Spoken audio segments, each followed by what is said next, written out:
Chers collègues, est-ce que vous pouvez prendre place, s'il vous plaît?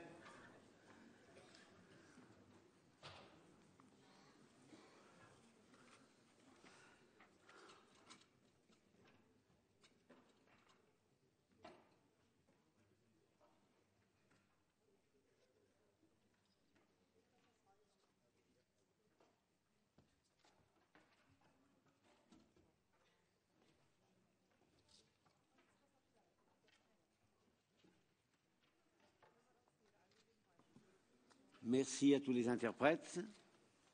Bienvenue. La séance est ouverte. Comme toutes les séances les derniers jours, les rangs sont un peu plus clairsemés, mais naturellement, je le dis à ceux qui sont ici. Ce n'est pas à vous que je devrais le dire, c'est à ceux qui ne sont pas là. Mais la session du Congrès dure 3 jours. Si possible, bien sûr, quand on est obligé de repartir dans son pays, je le sais, on le fait, mais si on peut rester, c'est bien de rester 3 jours. Je voudrais souhaiter la bienvenue pour cette dernière séance de la session. Tout d'abord, c'est bon ? Oui. Tout d'abord, l'ordre du jour appelle, en application de l'article 21 du règlement intérieur de notre Congrès et de ses chambres, nous devons faire l'adoption formelle du texte approuvé par la Chambre des pouvoirs locaux, contenu dans le document CG 2015-28-10. Pour ceux qui étaient en Chambre des pouvoirs locaux, y a-t-il des observations? Il n'y en a point. Le texte est donc approuvé.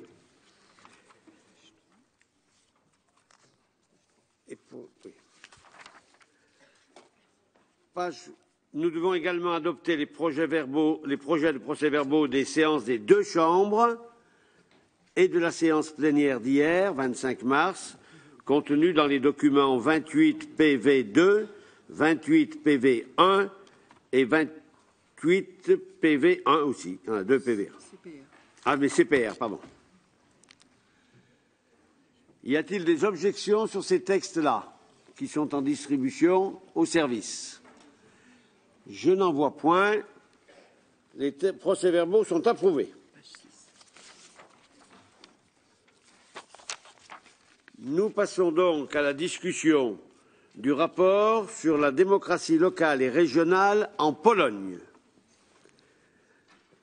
contenu dans le document CG 2015-28-12 PROV. WIENEN des Pays-Bas et Cynthia HUGHES du Royaume-Uni vont d'abord nous présenter leur rapport et ils disposeront pour cela de 12 minutes à répartir entre vous deux à votre convenance. Je donne la parole à qui en premier? À Jos. Jos Wienen prend la parole sur ce dossier concernant la Pologne. Merci, Monsieur le Président.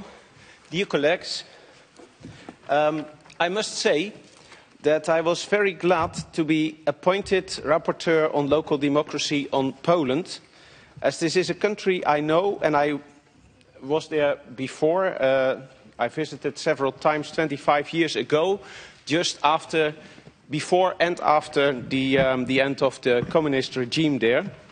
And I wanted to learn more about local democracy there. Our delegation consisted of Mr. Cynthia HUGHES as regional rapporteur, Professor Angel Moreno as consultant, and myself as a local rapporteur. I would like to take this opportunity to thank State Secretary Stanisław HUSKOWSKI from the Ministry of Administration and Digitization for his presence today and to pass our good wishes to his Deputy Minister, who we had the pleasure to meet in Warsaw.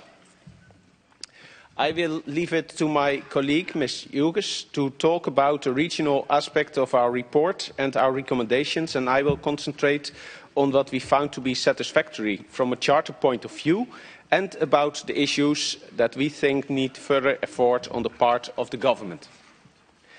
As regards the visit itself, we visited Poland between 20 and 23rd May 2014. We met with the mayors of Gdansk and Opole Lubelski, which is our colleague here in the Congress, Mr. Darius Robel, and the Deputy Mayor of Lublin. At the regional level, we met with the heads of the Masovia and Lublin regional assemblies and their marshals. We had a joint meeting with the representatives of the 6 associations and unions that represent Polish local, county and regional levels. This meeting was followed immediately with a meeting of the Joint Committee of the Central Government and Local Governments, which, as you will have seen from our report, it is a laudable good practice example of a cooperation and negotiation body. We were very well received at the national level. We met the Deputy Minister at the Ministry of Administration and Digitization and the Secretary of State from the Ministry of Finance dealing with local government budgets. We also visited the Ministry of Infrastructure and Development, and we met members of Parliament from the Committees on Local Government and Public Finance. We had a very interesting meeting with the President of the Constitutional Court, Mr. Kieres, who was himself a Congress member back in 2000 and had been rapporteur for Georgia and Ukraine monitoring visits. As usual, we met with the National Ombudsman. Our one big disappointment was not being able to meet the mayor of Warsaw, or indeed anyone from the Warsaw municipality, owing to previous unavoidable engagements. Nevertheless, we are pleased to have been able to integrate their written answers to our questions into our text. And then one last word on the visit. We had the honor of meeting Mr. Jerzy Regulski, who gave us valuable insights into the history of local government in Poland, as he was responsible for actually drafting the Local Government Act back in 1989 and influential in launching the decentralization reform. And he learned us how important decentralization really is for the political process in a country in this post-communist period. Now coming to the situation of local government in Poland. There are several good points that need to be underlined, starting with the fact that in general local government in Poland is in compliance with the requirements of the Charter. In Poland's transition to democracy, the Charter has been a guiding instrument in the creation of its local and regional bodies, providing a good example for other countries looking to reform their post-Soviet systems of local governance. Another very welcome information is that the local and regional reforms carried out in Poland since 1990 have been successful not only in decentralizing the country's administration, but also in laying the foundations for a civic and democratic society. Indeed, self-government is strongest at the local level in Poland, and you see the influence of that in the complete political body in Poland. Thirdly, we felicitate the Polish government and local authorities for setting up a well-functioning, good practice example of consultation and dialogue, as exemplified by the joint committee I have mentioned earlier. Well, of course, we have also some areas of concern. I would like to mention 4 of them here. The first is what we have been told by both local and regional representatives, that the high level of autonomy enjoyed by local government is increasingly being eroded by central government regulation. The second point is the lack of adequate concomitant funding to carry out the tasks delegated to local authorities, for example, in the field of education. Education forms 1/3 of local authority budgets, as they are responsible for teachers' salaries. But they have no say in shaping salary policy. Salaries that are negotiated with the government by the very strong teachers' union. This is a politically sensitive area where different interests clash, and we were told that even the well-functioning joint committee could not overcome this blockade. My third point concerns urban planning and development. It has been underlined by nearly all local representatives we met, including the ministry staff, that the division of competences between local and regional authorities with regard to spatial planning lacks clarity, creating a loophole which in turn leaves the field open to lobbies of developers, with the end result that urban construction is completely out of control. Our interlocutors all underlined the need for urgent legislation in this area on governance of public space. The last point is about the financial equalization system, which apparently needs a revision to take into account changes in revenue structures. Recently, the Masovian region had filed a complaint with the Constitutional Court, claiming that although their revenues were high, so was their population and their expenses. Under the existing system, they pay into the equalization system as they are rich, although this causes them to fall into debt. Their claim is that the system should be based not on the number of inhabitants, but on ratios.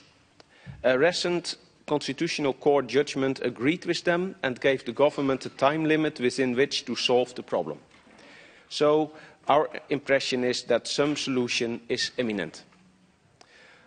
Colleagues, in the end, I want to say we had a very, very positive impression from the situation in Poland, and I now leave the floor to Ms. Hughes, who will talk about the regional aspect of our report and explain our recommendations. Thank you for your attention. Merci. Merci, Monsieur le co-rapporteur. Et il ne reste plus que 4 minutes pour Madame la co-rapporteuse. Monsieur WIENEN a été long, mais c'est votre affaire, à vous. Allez-y. Thank you, Mr. President. Colleagues, before moving on to the recommendations we've made to the Polish government as a whole, I'd like to speak briefly on some issues that concern the regions, or the voivodeships, as they're called in Poland. Poland has a three-tier system of local government: municipalities, counties, and regions. In Poland, the Charter is applicable only to what they truly consider as local self-government: the municipalities, gminy, and the counties, powiats. The Polish constitution does not explicitly regulate the regions. The 16 voivodeships, or regions in Poland, are not really autonomous regions. For example, they can't impose taxes. However, they're full autonomous regions. Within the constitution, they're protected by the courts. In light of our reference framework for regional democracy, our interpretation of the regions in Poland is that voivodeships are regions, and most constitutional provisions dealing with local government, we believe, should also be applicable by analogy to them. The regulation void has some consequences for the region's competences, because there's no constitutionally protected core of regional competences. They depend on the will of the national parliament or the central government. However, it must be said that at present these are quite large, ranging from economic development, protection of the environment, cultural infrastructures, healthcare, transport, airports, etc., and supervision by the central government is strictly limited to a control of legality. One problem was particularly mentioned by the regions, and you've already heard about that from my colleague, and that concerns fiscal equalization, which seems to work to the detriment of the richer regions. As the system is designed to transfer resources from richer regions to poorer ones, to reduce regional and local fiscal disparities. The wealthier regions won a revision, and they're about to secure their cause as they won their case before the Constitutional Court. So, colleagues, I now come to our recommendations to the Polish government. You'll have noticed that they're not numerous. This is indeed an indication that the local government system in Poland is functioning well and is regarded by all stakeholders as an important part of the democratic system. In our recommendations, we invite the government to fully implement our Recommendation 120 from 2002 so that the devolution of powers is accompanied by the transfer of adequate financial resources, and to find a new compromise for concomitant financing. Second, to reinforce local authorities' autonomy through funding from own resources. Third, to adjust the equalization system so that it's more sensitive and reactive to changes in the economic climate for the benefit of both richer and poorer regions. And finally, to sign and ratify the additional protocol to the European Charter of Local Self-Government on the right to participate in the affairs of a local authority in the near future. Colleagues, we would ask you to approve this draft recommendation. We hope the State Secretary, Mr. HUSKOWSKI, present here today for the Ministry of Administration and Digitalization, and the authorities of Poland will consider them. Thank you for listening.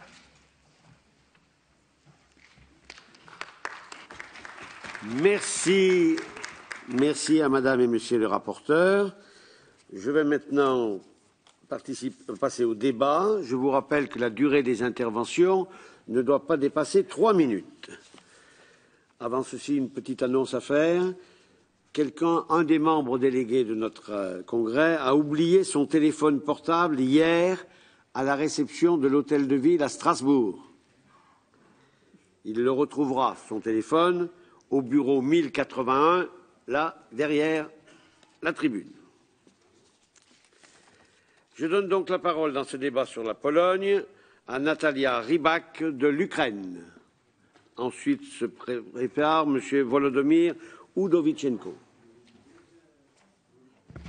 Уважаемый председатель, уважаемые члены Конгресса, я представляю Житомирскую область Украины. Это многонациональная область, где проживают украинцы и русские, поляки и чехи, армяне и грузины, азербайджанцы, болгары, молдаване и многие другие.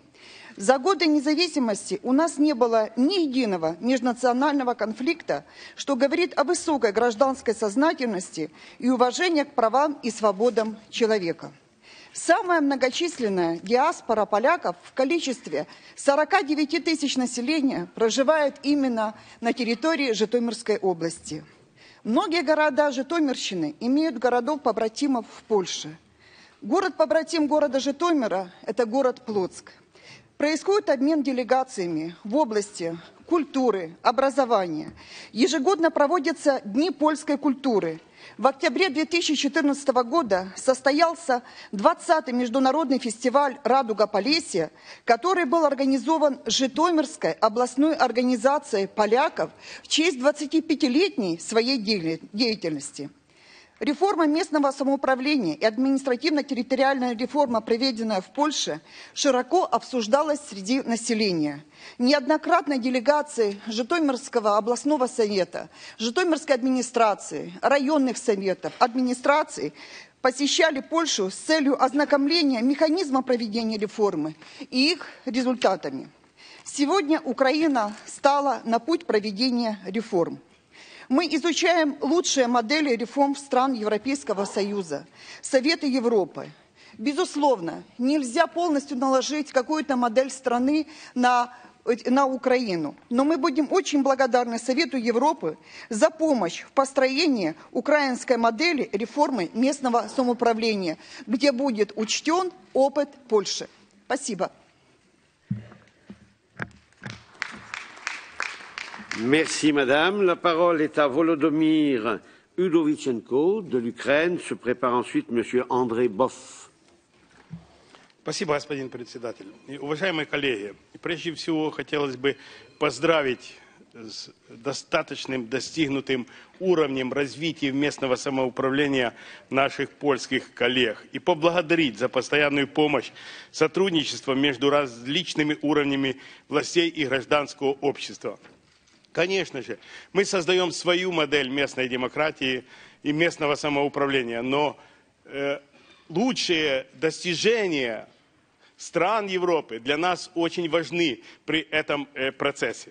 Имеется, прежде всего, хотелось бы, чтобы один опыт поляк перешел в украинскую конституцию. Это положение, которое есть в польской конституции, где зафиксирован принцип децентрализации в построении публичной власти. Так хотелось бы, чтобы в изменениях нашей конституции этот принцип имел место. Это очень важно, с этого все начинается. Хотелось бы сказать, что если брать философию, то мы сегодня вот в Украине на уровне ассоциации мы говорим, что Украина, в принципе, должна пройти путь к польской гмине, вот в местном самоуправлении. Вот эта философия, главная философия реформ, с учетом всех достижений, которые имеет сегодня польская гмина. И, конечно же, сотрудничество идет на уровне ассоциаций. Ассоциации городов Украины, ассоциации Киевской области. Причем это очень полезно, очень эффективно. Мы проводим тренинги, семинары. Я хотел бы этот пример так общего сотрудничества перенести на маленький город Славутич, где проживает коллектив Чернобыльской атомной электростанции. Сегодня коллектив станции создает абсолютно Украина в сложных обстоятельствах, выполняет полностью свои международные обязательства по строительству нового безопасного конфайнмента. Это сооружение, которого нет, и дай Боже, чтобы никогда в мире не было. 108 метров, огромные исследования экологические. И польские студенты сегодня пишут, живут в Славутичи, пишут магистерские, кандидатские диссертации на экологические проблемы.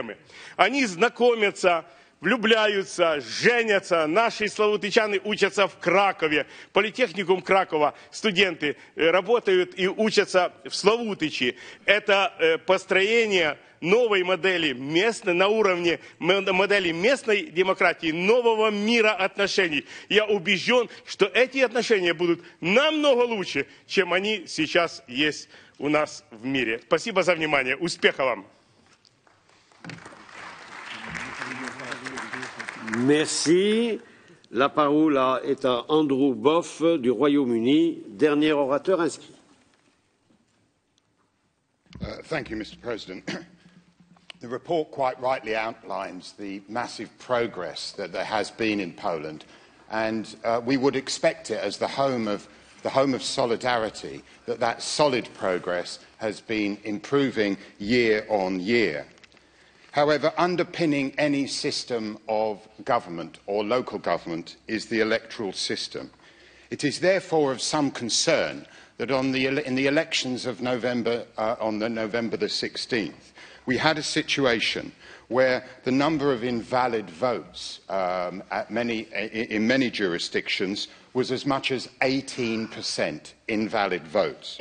We also had a situation where in some polling stations, the majority of the votes were actually invalid.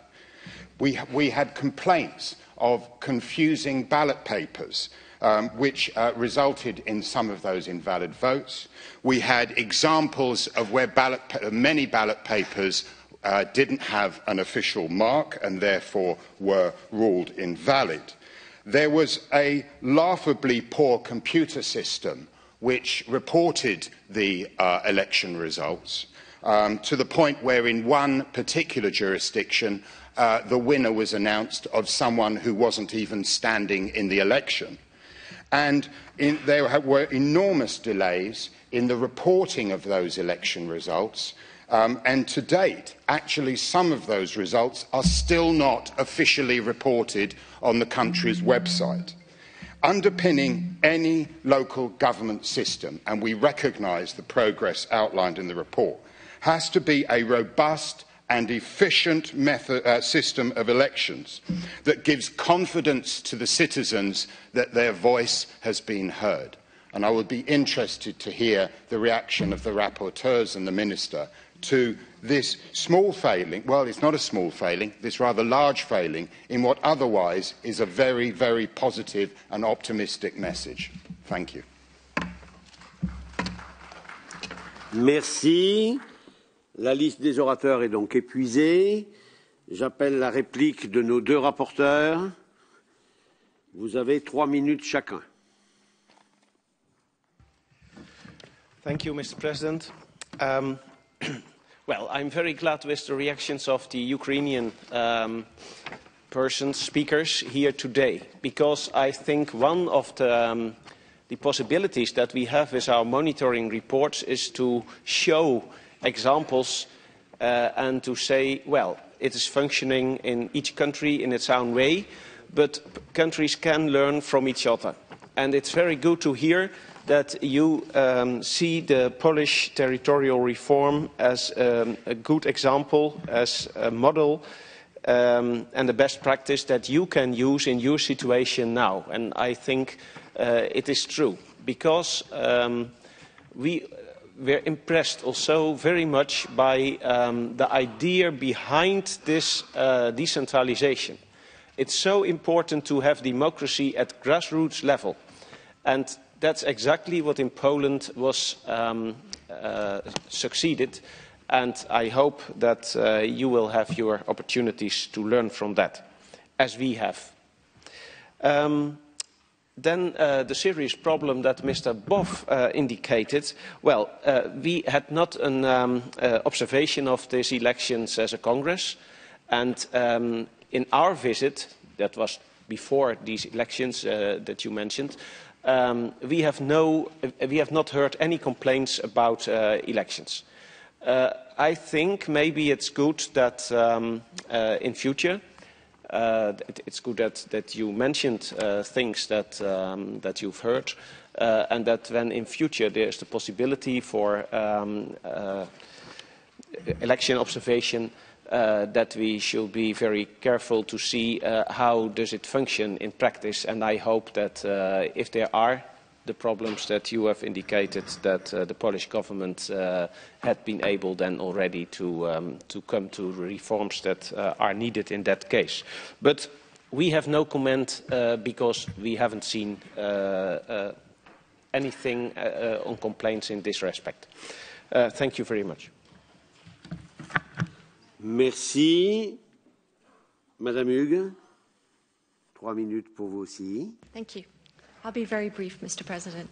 Just to concur what my colleague has said, but also to thank the Ukrainian members as well for sharing their views on good practice in Poland, because the message that we'd like you to take away from this report is that there was a lot of good practice in Poland. We understand that the Ukrainians are also praising the decentralization process, which we have to admit is well on its way, and also the promotion of multiculturalism. That's so important. So thank you for raising those. And also, Mr. Boff, thank you for raising your concerns. And as my colleague has said, they will be taken on board when there is a monitoring visit of the elections. Thank you. Merci beaucoup. Est-ce que le président de la commission de suivi, Philippe Receveur, souhaite s'exprimer sur ce rapport? Oui, brièvement, Monsieur le Président, chers collègues, Mesdames et Messieurs, vous savez qu'il n'est pas dans mon habitude de passer en revue l'entier des rapports dont on vient par ailleurs d'entendre la substance très bien présentée par les deux rapporteurs, mais peut-être plutôt de voir l'un ou l'autre point fort qui émaille les rapports sur lesquels nous avons à nous prononcer, non pas pour attribuer des bons, des nouveaux points, mais voir quel est le point fort en ce qui concerne le rapport sur la démocratie locale et régionale en Pologne. Je crois que ça a été mis en lumière par nombre d'intervenants. C'est une évolution assez exemplaire de ce que l'on peut opérer comme transition démocratique pour la réussir quand on est en mesure d'agir en toute souveraineté. C'est le premier constat que je ferai. Et constater que ceci a conduit la Pologne à faire un bond en avant très important, et en particulier, parce que c'est ça qui nous intéresse, au regard des différents critères retenus par la Charte de l'autonomie locale, notamment lorsque l'on parle de décentralisation. Nous notons une évolution très significative, et je dois dire que c'est un des éléments qui a tout pour nous réjouir. Merci, Monsieur le Président de la Commission de suivi. Cette commission a présenté un projet de recommandation contenu dans le document CG 2015-28-12 PROV, sur lequel aucun amendement n'a été déposé. Nous allons donc procéder au vote sur l'ensemble du projet de recommandation, pour lequel la majorité des 2/3 est requise. Nous allons procéder par vote électronique.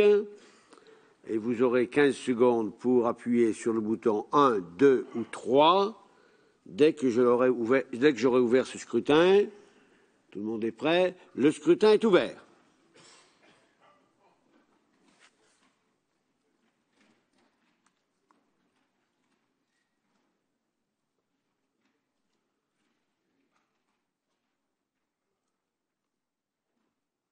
Le scrutin est clos. Je demande l'affichage du résultat. 106 oui, 6 non, 0 abstention.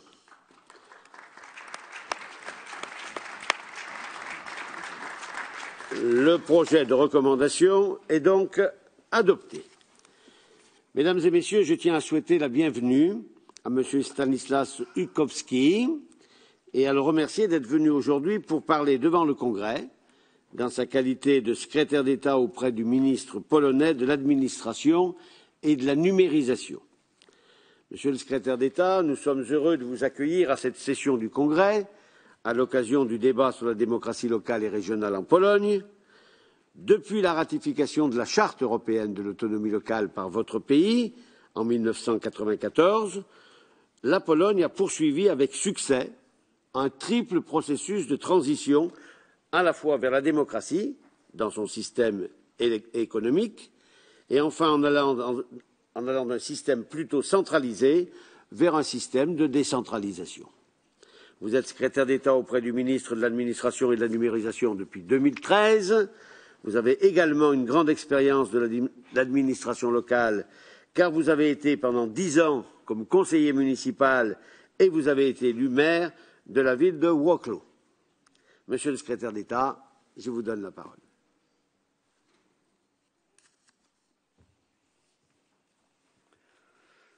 Dear President of the Congress, Secretary General, dear Congress members, at the beginning I would like to thank the rapporteurs, Mr. WIENEN, Ms. Cynthia HUGHES, as well as Ms. Sedev Kankoczak, nowadays Secretary of the Current Affairs Committee of the Congress, and Professor Angel Moreno, President of the Group of Independent Experts, for the monitoring visit which took place in May 2014. And most of all, I would like to thank for the preparation of the report. Prepared of the request, at the request of Congress, the report coincided with the 25th anniversary of the establishment of local government in Poland. After regaining its independence, Poland began the process of forming of a new state by establishing in 1990 local self-government in the form of municipality called gmina as a foundation for further reforms of the country. The model of the Polish experience was the European Charter of Local Self-Government ratified in 1993. In the late 90s, subsequent elements of the local and regional self-government in the form of counties, powiats, and regions were established. Since the creation of the local self-government in Poland, we have worked continuously on improving the idea of self-government by adjusting of functioning so as to meet the needs of local communities as well as face the challenges of the modern European state. Now we are ready to take the next step. During 25 years of self-government in Poland, we have trained local leaders who have the courage and experience to carry out tasks relevant to the local and regional communities. They effectively take advantage of all available legal forms and opportunities granted by the state. The result of their work is local and regional development of the state. Without the daily commitment of the local self-government representatives, the development of the state is not possible. The last local elections showed that almost half of the elected councillors, especially in the municipalities and city mayors, were non-partisan, and represented their local electorate. This demonstrates that the local communities identify themselves to a large extent with their representatives. To ensure adequate funding for transferred tasks, we are trying to develop a methodology to estimate the cost of performing the tasks by examining the amount of effort and time spent to execute given activity. This will allow for better matching of funds to meet the needs of local and regional communities and ongoing monitoring thereof. Yesterday, at the meeting of the Joint Commission of Central Government and Local Governments, a debate took place on this issue with representatives of self-government and Ministry of Finance. The best place for a debate on the shape of self-governance in Poland and directions of further decentralization is the Joint Commission of Central Government and Local Governments, which represents a forum of ongoing debate of central government and local self-governments in all matters relating to the local self-government. Work in thematic teams covering all aspects of local self-government operations, as well as monthly assemblies, allow for reaching a consensus on current issues and the most important ones in difficult cases. Bearing in mind that some areas of activity of the local self-government are over-regulated, currently works are underway at the Ministry of Administration and Digitization with important participation of local self-government party gathered in the Joint Commission of Government and Local Governments on the review of the tasks, competitions implemented by local self-governments in order to identify areas where even greater decentralization of tasks is possible. This applies to strengthening of local government in the following areas: competence, economic, institutional and territorial.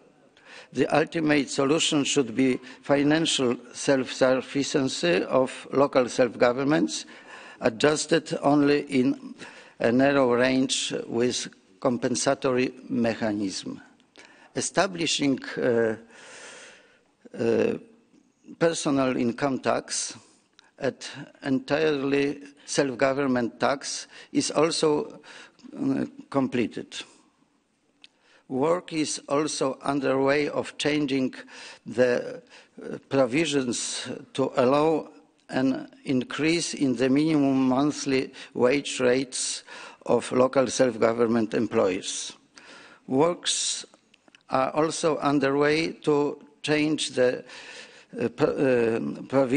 provisions of the compensatory system. Until now, compensatory contributions to the benefit of poorer units of local self-government were made by the richest regions. We hope that the new comprehensive solutions developed in dialogue with the local self-government party will help to stabilize the system of contributions and payments to poorer local self-governments. Another extremely difficult issue is, for example, financing of tasks in the area of education borne by local self-governments. Due to inter alia the demographic law, the question arises whether local self-governments in small communities can maintain schools while providing the adequate level of education.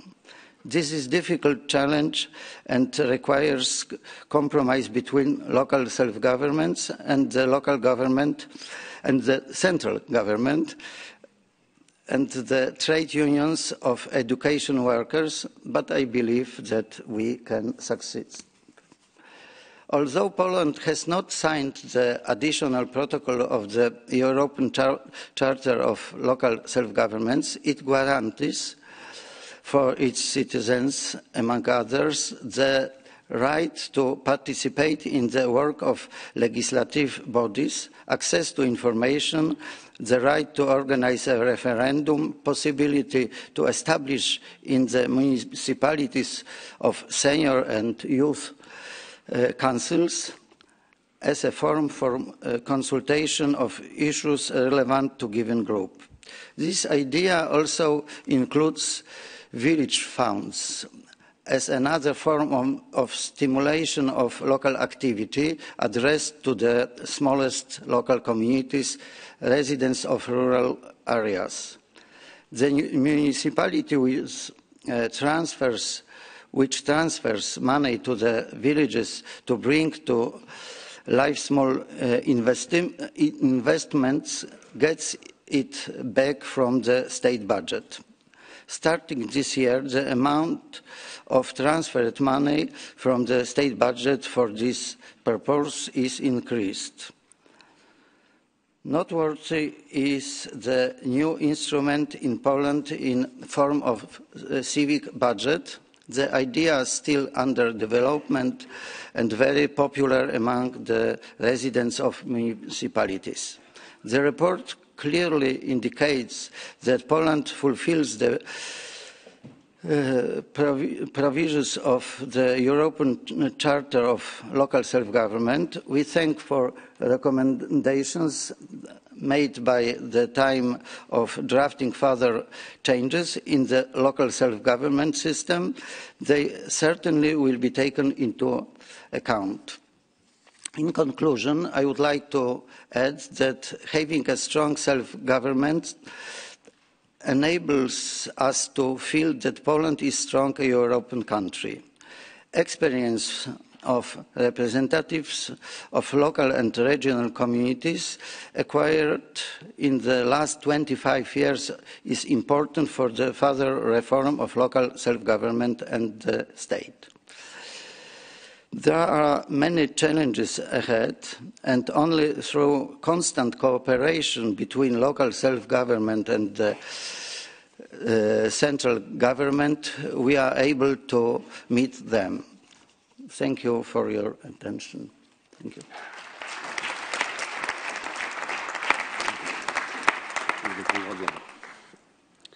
Merci, Monsieur le Secrétaire d'État, pour votre intervention.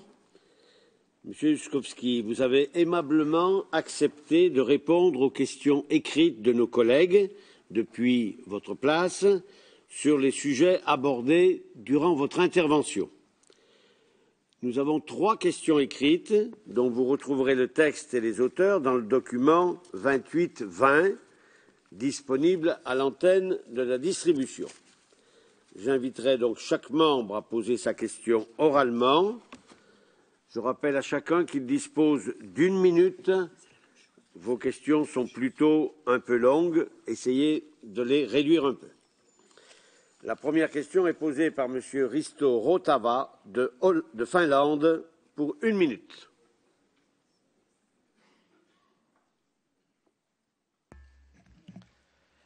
Mr. the State Secretary, during the visit, the rapporteurs were of the opinion that the equalisation mechanism in place at the time presented considerable open questions and was burdensome, in particular for higher revenue local and regional authorities. Following the delegation's visit, the Constitutional Court wrote on the issue and a new law went through the Parliament implementation a revisit equalisation system.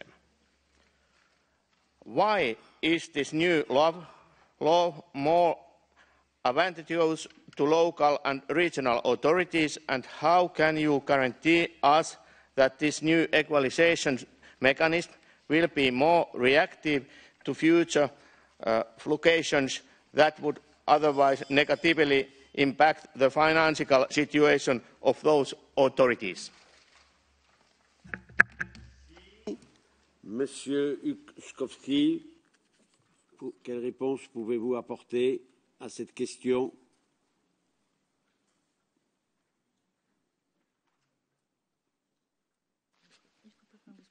Maybe please common three questions I will answer, okay? Because there are three questions, so I prefer if it's possible. Yeah? Alors, ce n'est pas ce qui était prévu, mais nous acceptons votre demande. Donc, la deuxième question est posée par Madame Henrik Hammar de Suède. Monsieur, pardon. State Secretary, despite the truly positive advancement made in regard of decentralization powers and the fact that the local and regional government units enjoy a wide range of competencies and policy-making instruments, the report concludes that the number of delegated tasks from central government has increased recently without being accompanied by commitment funding.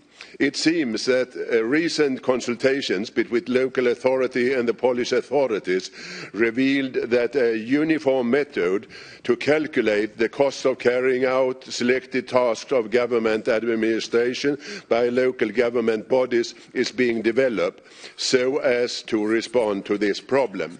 Could you inform us of the recent developments regarding these issues and by what means such a new cost calculating method would diminish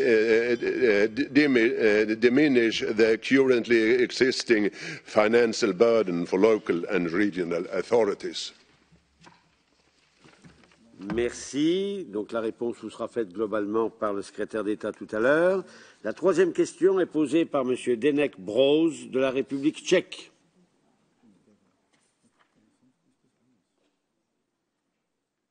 Thank you, Mr. President.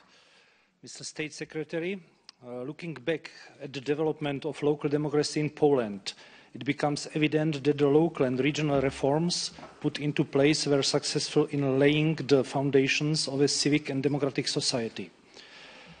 Local democracy was a key ingredient of the 1989 passage to democracy.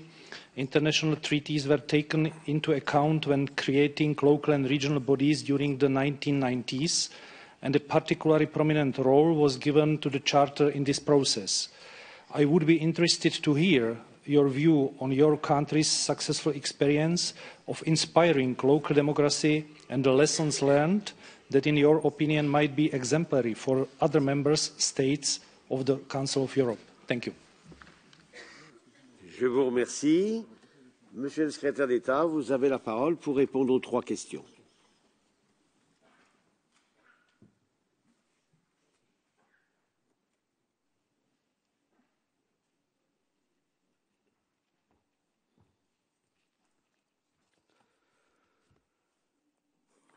Ladies and gentlemen, now I will address the questions one by one as were put forward.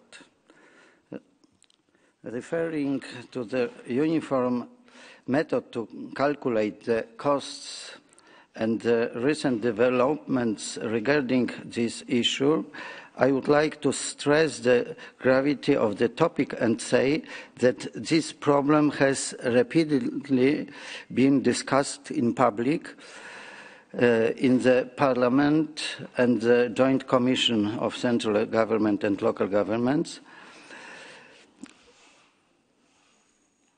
Undoubtedly, this situation has been exacerbated by the financial crisis, as well as growing number of tasks performed administration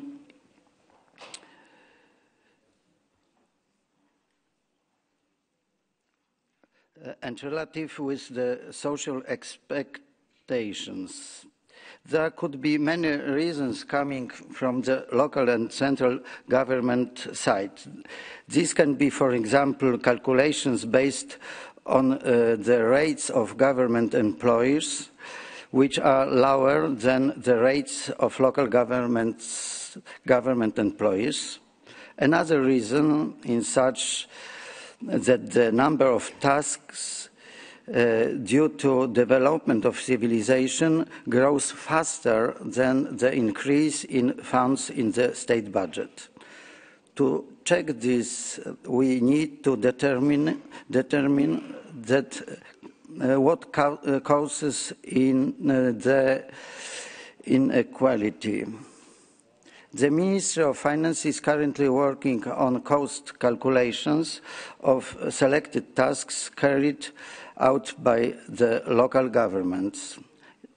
Yesterday, a debate has been placed on the forum of Joint Commission of Central Government and Local Governments in Warsaw on principles of financing of self-governments, combined with a presentation by Ministry of Finance of information on works related to financing of tasks delegated by the central government. Due to my presence here, the details are not known to me. It should be highlighted, however, that this is a long-term process and we will have to wait a long time to learn the effects of it. On the problem of equalization mechanism raised in one of the questions, I can confirm that according to the Constitutional Court ruling, the provisions of such mechanism should be changed this year. Until the financial crisis, the system in place back then did not cause excessive financial burden for the richest local governments. However, in recent years, this situation has changed. For example, in the case of Mazowieckie voivodeship, it was necessary to take out a loan in order to transfer to the state budget a fixed equalization sum, causing the voivodeship to lose its liquidity. In December last year, the Ministry of Finance, together with the World Bank, organized a workshop on the issues of equalization transfers in the local governments and examples of good international practice. Currently, at the Ministry of Finance, works are underway on the final shape of the equalization system, the aim of which is to develop new comprehensive solutions envisaging payments from all three levels of local government, i.e. voivodeships, powiats and gminas. The project will be presented to the local government and will be subject to negotiations and agreements on the Forum of Joint Commission of Central Government and Local Governments. Finally, as for lessons learned and Poland's successful way up to fully democratic mechanism and experience that might be helpful for others, I would honestly admit at the beginning we were not sure where this path will lead us. This path will lead us. Extremely important were the experience of other European countries. An equally important role was played by the university centers from where first experts were recruited. The process of creation of second and third degree of local and regional government, powiats and voivodeships, taking place 10 years later, was much more difficult to implement. An important role here was played by the public consultation process, which had its good and bad effects. In order to find a compromise, the final number of powiats and voivodeships differ from the assumed figure. Currently, we are working on the review of tasks of local government in order to decentralize them further in the field of competence, economic, institutional and territorial. Our goal is self-sufficiency of the local government.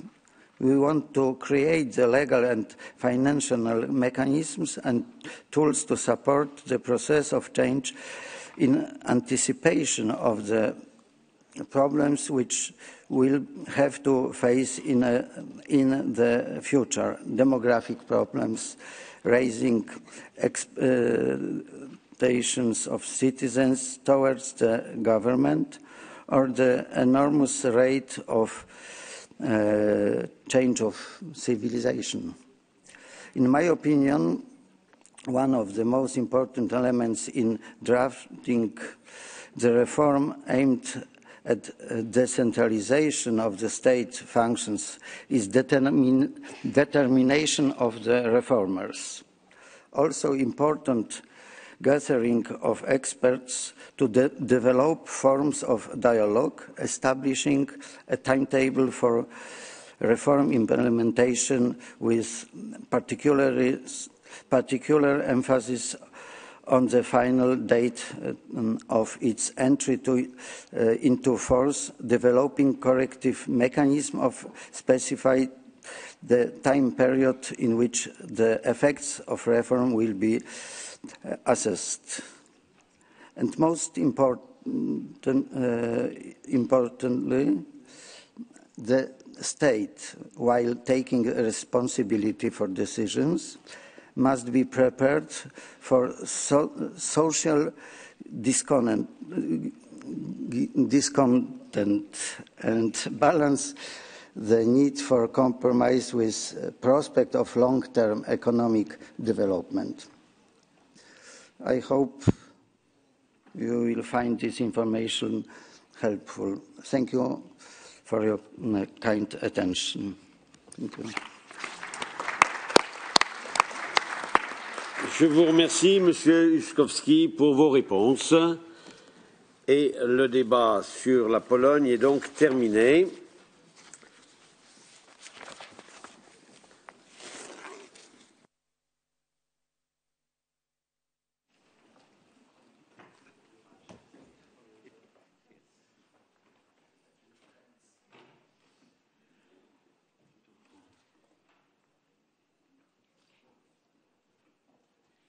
Colleagues, we continue with our next item on the agenda this morning. It is the debate on the report on the monitoring of the Monitoring Committee on Local and Regional Democracy in Norway, document CG 215-28-5 Prof.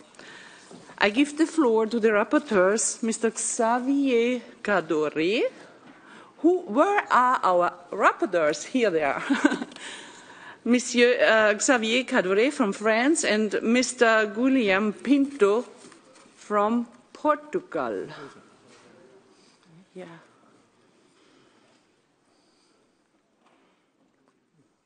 Where is he? Well, each rapporteur has 12. You can split 12 minutes in between yourselves. But Mr. Cadore, you can start, and we are waiting for our second rapporteur, Mr. Pinto from Portugal. In the meantime, I ask you to start, and I give you the floor. Merci, Madame la Présidente.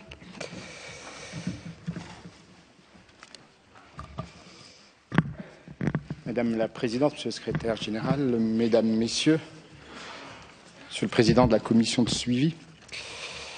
Mon co-rapporteur Guillermo Pinto et moi-même avons effectué une visite de suivi en Norvège du 9 au 11 septembre 2014. Notre délégation était composée de mon co-rapporteur, que je viens de citer, du professeur André Roux comme consultant, et de CDF Kankosak du secrétariat du Congrès. Évidemment, tout cela n'a été possible qu'avec le soutien de la commission de suivi, mais également de Stéphanie Poiriel, de Jean-Philippe Bouzoul et de notre président de commission. La commission de suivi s'est d'ailleurs réunie en février dernier, le 6 février, chez mon co-rapporteur d'ailleurs, Guillermo Pinto, municipalité de Matosinhos, près de Porto. Et nous avons examiné, lors de cette commission, la proposition de recommandation qui vous est soumise aujourd'hui. Alors, il faut vous dire que cette proposition a donné lieu à des échanges vifs, fructueux, et ce texte, qui a été approuvé à l'unanimité, a été enrichi, et je voudrais en profiter pour remercier la délégation norvégienne, parce qu'elle a participé, évidemment, mais aussi enrichi et amendé ce rapport avec ses amendements. Pendant la visite que je citais à l'instant, du 9 au 11 septembre, nous avons, lors de 14 réunions, rencontré les maires et les conseillers municipaux des villes d'Oslo, Nome, Bergen, ainsi que les représentants des comtés de Telemark et Hordaland. Nous avons été reçus par le ministre des Finances, ainsi que le ministre des collectivités locales, ou de la modernisation, et je salue, je pense qu'il est là, la présence dans notre hémicycle de son collègue Jardan Jensen, secrétaire d'État. Nous avons rencontré les membres des 2 commissions permanentes du Parlement norvégien, la commission des collectivités locales et de l'administration publique et la commission des finances et des affaires économiques. Nous avons eu aussi l'occasion de rencontrer l'ombudsman parlementaire et l'auditeur du district de Follo. La dernière visite de suivi en Norvège avait eu lieu en 2003. Elle ne concernait alors que l'aspect de la démocratie régionale et en 2006, à la demande de la délégation norvégienne, le Congrès avait adopté une recommandation adressée aux autorités norvégiennes en leur demandant de mettre en conformité leur législation et la pratique juridictionnelle avec l'article 11 de la Charte de l'autonomie locale. Ceci, bien sûr, pour garantir aux collectivités le droit de l'exercice réel du droit à un recours juridictionnel à l'égard des décisions prises par l'État. Nous voudrions maintenant vous faire part de la situation de la démocratie locale en Norvège. D'abord, 2 caractéristiques importantes marquent cette autonomie locale: la péréquation financière et la consultation des collectivités. La Norvège est l'un des rares pays qui a aidé les collectivités financièrement lors de la crise financière. L'augmentation de dotations leur a permis de continuer leurs investissements et de surmonter la crise. C'est, et il faut le souligner, une situation exceptionnelle. Nous envions à ce titre nos collègues norvégiens en la matière. Mon collègue et co-rapporteur Guillermo Pinto énumérera tout à l'heure nos recommandations, mais évidemment, aucune demande ne figurera au titre de l'article 9.5 en ce qui concerne les procédures de péréquation, alors que c'est quelque chose que nous trouvons dans nos rapports, j'allais dire dans 90% de nos rapports de suivi. Nous formulerons simplement que les compétences à venir soient financées, puisque, comme vous le savez, en Norvège, comme dans mon pays et dans beaucoup d'autres pays, nous sommes dans un contexte de réforme et nous demandons à ce que les nouvelles compétences, bien sûr, soient financées, et ce, pour respecter la proportionnalité des ressources. S'agissant des mécanismes de consultation, dans toutes nos réunions, à tous les niveaux de gouvernance, nos interlocuteurs nous ont rappelé qu'il existait en Norvège une consultation systématique des pouvoirs locaux et régionaux et un dialogue permanent. L'avis des collectivités locales est toujours requis en amont. Là aussi, nous n'aurons pas de recommandations à formuler au titre des articles 4.6 et 9.6. il existe en Norvège une grande tradition de confiance, le dialogue est permanent, c'est à remarquer, il faut le souligner. Alors ces deux caractéristiques témoignent d'un niveau très élevé de la démocratie locale et régionale Norvège. Cependant, bien que cette situation soit quasi parfaite, nous avons relevé quelques points d'amélioration, bien sûr, au regard de la charte de l'autonomie locale. Premier point concerne l'article 11, et il était déjà évoqué, le droit à un recours juridictionnel contre les décisions prises par l'administration de l'État. Il faut dire qu'il y a eu peu d'évolution depuis la recommandation 203/2006 du Congrès. La Cour suprême avait déjà traité ce sujet en 2007 en indiquant clairement qu'il n'y avait pas de droit de recours, sauf en cas de mauvaise application de la loi ou d'abus de pouvoir. Donc sur ce point, il n'y a pas eu d'évolution. Concernant l'article 8 relatif au contrôle administratif, les collectivités locales se plaignent d'un fort contrôle par le biais des règlements, des lois, des circulaires, surtout, qui annulent, à travers les gouverneurs, qui vont parfois au-delà des contrôles de légalité, qui annulent les décisions des municipalités. Et les municipalités n'ont aucun recours juridique contre de telles pratiques. En fait, c'est un sujet sensible qui demande, à notre avis, une reconsidération profonde des relations entre l'administration et les élus. Dernier aspect apporté à votre connaissance, il concerne l'article 2, c'est-à-dire le fondement constitutionnel et légal de l'autonomie locale. Il y a eu une réforme administrative en 2010 en Norvège qui a certes transféré des compétences aux communes, mais le principe de subsidiarité ne figure toujours pas dans la Constitution. L'autonomie locale n'est toujours pas non plus ancrée dans la législation, ni d'ailleurs dans la Constitution. Donc les compétences et les relations entre État et les communes ne sont pas réglementées par la loi. Mais selon nous, puisqu'il y a une forte pratique de cette autonomie locale, les principes d'autonomie sont déjà bien mis en œuvre. Nous pensons qu'il serait assez simple et assez judicieux de les garantir dans la législation. Mon corapporteur sur la démocratie régionale va maintenant compléter ces remarques. Je vous remercie pour votre attention. Thank you very much, Mr. Kaduri. And Mr. Pinto, you have the floor. Thank you, Mrs. Vice President. Dear colleagues, Mr. Kaduri has already mentioned that the last visit to Norway took place in 2003 and focused on the state of regional democracy, resulting in Recommendation 141.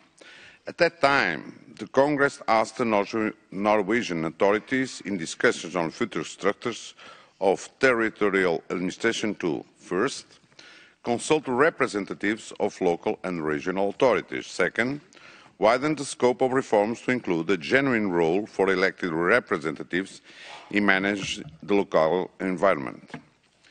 After the 2013 elections, the new government pledged further local government reform in Norway. This discussion on planned territorial reform first and foremost concerns municipalities, but it was widened to include the future of the counties. The political parties are divided.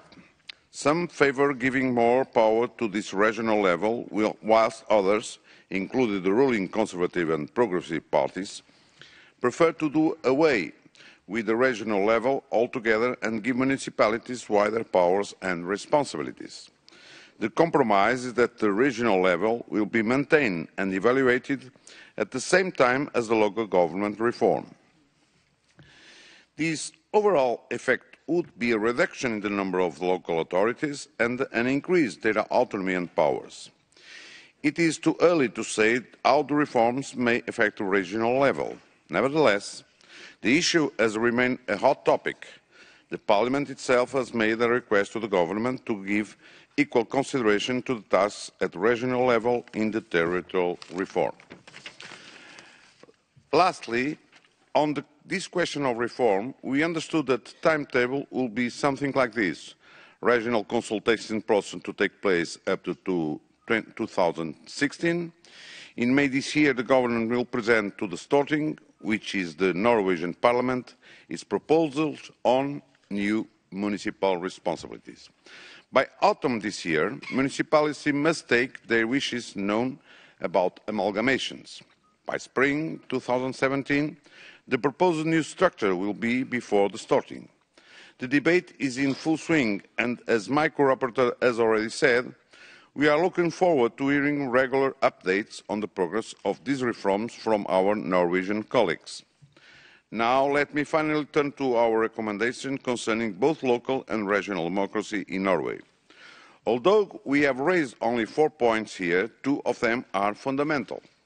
Firstly, to bring into line with Article 11 of our Charter of Local Self-Government, Norwegian legislation and judicial practice.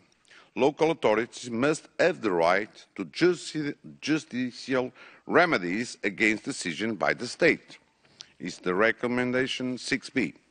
The second is to rethink the administrative supervision carried out by governors on the own competence of local authorities and to regulate the powers of governors by law. Is the recommendation 6c. Now the first point we feel is easily remedied simply by incorporating the principles of local self-government and local democracy into specific legislation. The principles are applied in Norway already, so this should be no problematic.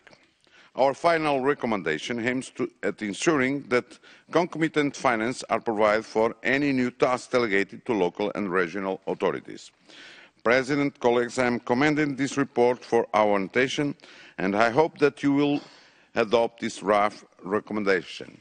And finally, let me thank to those who work with us, to the Norwegian delegation that were so kind, and to all that collaborate with our report. Thank you. Well, thank you, Mr. Pinto. And now the debate is open. And the first one I ask to speak is Dario Gisletta from Switzerland.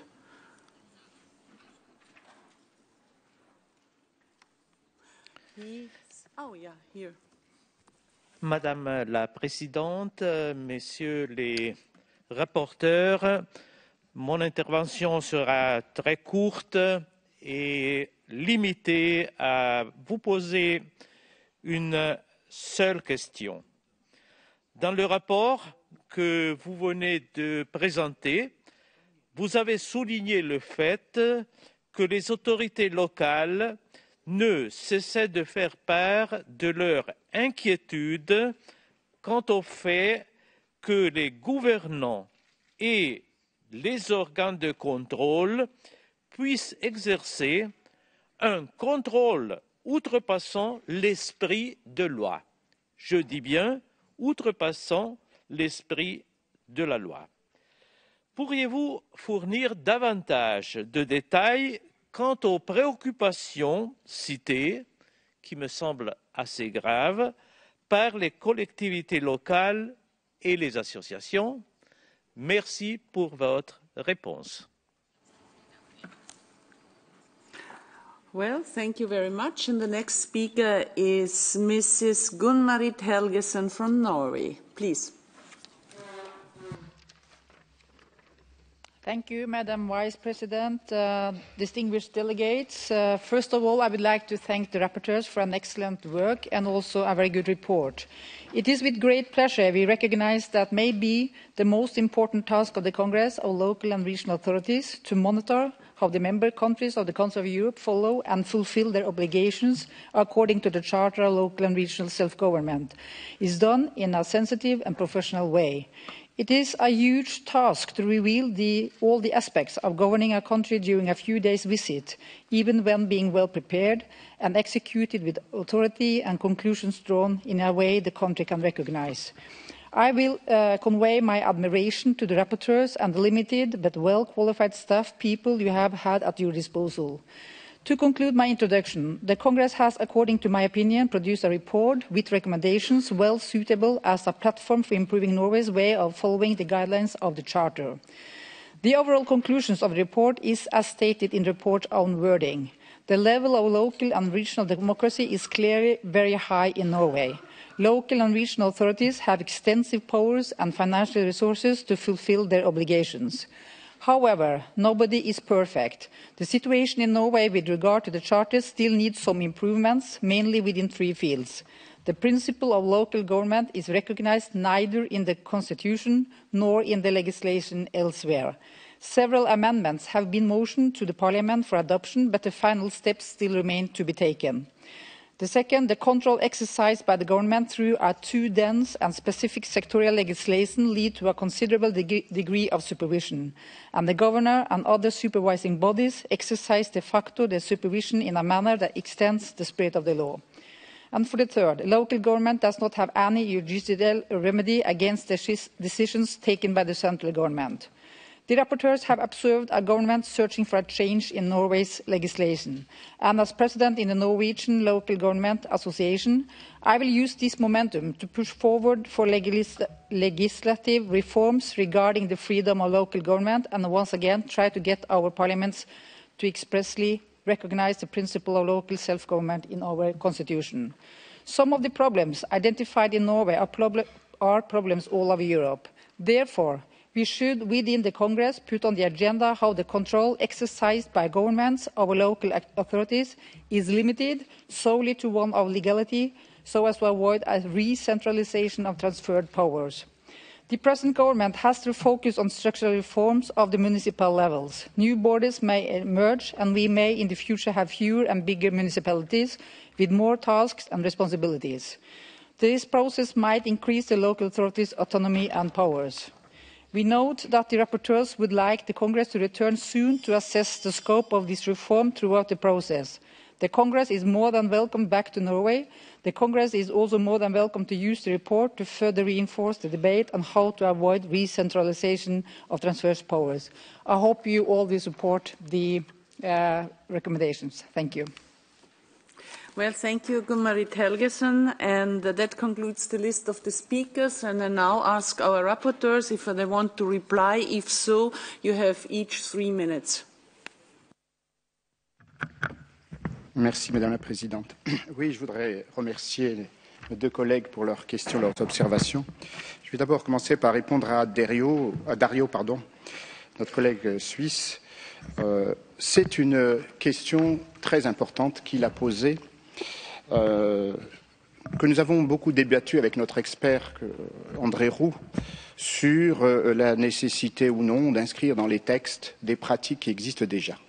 Alors effectivement, pour répondre d'abord à la question, le contrôle administratif des actes est exercé par le gouverneur, Fleckesmann, qui est représentant de l'État. Alors il dispose d'un pouvoir important de réformation des actes s'il estime que ces actes sont entachés d'illégalité. Mais les tribunaux n'interviennent pas. Il peut également adresser des directives pour attirer leur attention sur le respect de la légalité. Mais ce que contestent nos collègues norvégiens, la délégation norvégienne de mon parti et l'association, c'est qu'en réalité, le pouvoir du gouverneur et son rôle est beaucoup plus large que laissent entendre les textes et qu'il peut également exercer un contrôle sur le fonctionnement même des services publics locaux. C'est ce que nous ont dit KS, l'association norvégienne des pouvoirs locaux et régionaux, qui souhaiterait que les pouvoirs du gouverneur soient strictement limités à la légalité, au contrôle de légalité. Alors, cela semble être le cas au moins sous l'angle des institutions, ce constat, et de la façon dont elles interprètent le cadre juridique. Le gouverneur peut aussi être saisi par les administrés qui considèrent que leurs droits individuels dans les domaines de la santé, de la protection, de l'éducation, etc., ont été méconnus. Donc il y a une très grande attention en Norvège sur les recours des citoyens, mais pas celui des collectivités. On considère les collectivités, c'est ce qu'on nous a dit, y compris les élus, collectivité c'est une administration, donc elle est côté de l'État, du côté du pouvoir. Ce sont les citoyens qu'il faut défendre et c'est leur recours qui est justifié. Voilà, ça c'est une première approche. Mais au-delà du strict contrôle de légalité, il apparaît que le gouverneur peut aussi exercer des contrôles d'opportunité, on nous l'a dit, sur des compétences propres des autorités locales et leur adresser des recommandations. C'est pourquoi notre recommandation pose comme principe le recours juridictionnel des collectivités pour éviter cela.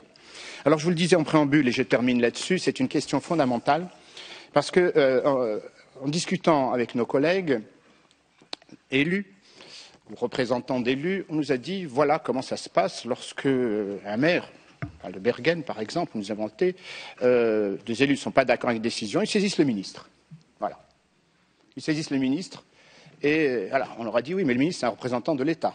On nous a dit oui, mais c'est comme ça, c'est notre tradition. Donc, si vous voulez, et c'est ce que je disais en préambule, il y a une grande tradition de confiance en Norvège. Tout n'est pas inscrit dans les textes. Et c'est pour ça que nous suggérons, puisque cette pratique existe déjà, eh bien, de l'inscrire dans les textes pour éviter ce genre d'interprétation. Je vous remercie. Thank you. Mr. Pinto, do you wish to reply? No? Then I ask the chair of the monitoring committee if you wish to reply to the speakers. If so, you have 5 minutes. Très brièvement, Madame la vice-présidente, chers collègues, ici aussi un constat, parmi beaucoup d'autres qui pourraient être faits, bien, porte précisément sur l'objet dont on vient de parler, qui est celui de l'inscription dans les textes légaux de droit interne norvégien du principe de l'autonomie locale. Juste pour rappeler ici qu'à réitérer reprises, et ça m'a été rapporté, la demande a été faite de l'intérieur même de la Norvège que non seulement l'inscription puisse avoir lieu de ce principe, mais que de plus elle soit faite dans la Constitution. Alors bien sûr, on ne peut pas donner de suite favorable à une demande telle que celle-là. Nous avons dû rappeler que selon la Charte européenne de l'autonomie locale, très précisément, on nous rappelle que le principe de l'autonomie locale doit être reconnu dans la législation interne et autant que possible dans la Constitution, ce qui est évidemment mieux. D'un point de vue normatif, c'est un niveau supérieur qui offre plus de garanties, mais nous nous contenterions de la loi et je note avec intérêt que de la part de la délégation norvégienne, l'engagement est pris de prendre le chemin de cette inscription, même si on l'a compris, il s'agit surtout de faire coïncider un état de droit avec une situation de fait satisfaisante qui a été constatée sur ce plan.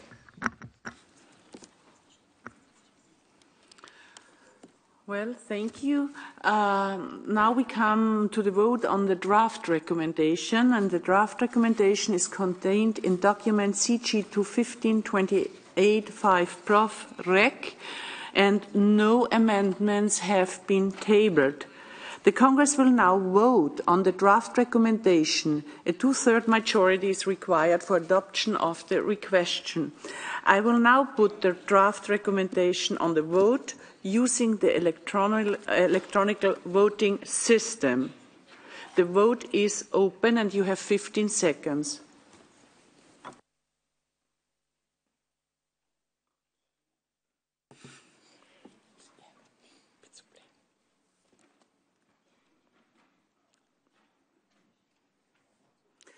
The vote is closed, so please show the result.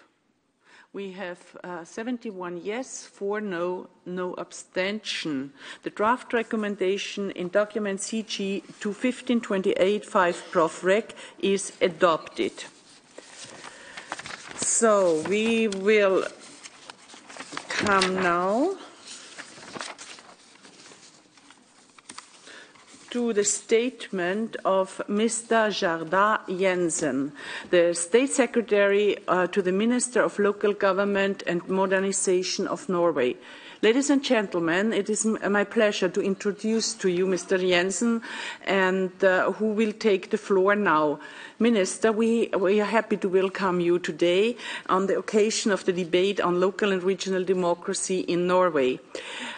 Since 2013, you have been State Secretary to Tor Skanna, Minister of Local Government and Modernization. It is particularly interesting for us to note that you have a past local experience, as you have been Mayor of Evans Municipality for nearly 10 years, meaning that you have first-hand experience on local democracy issues.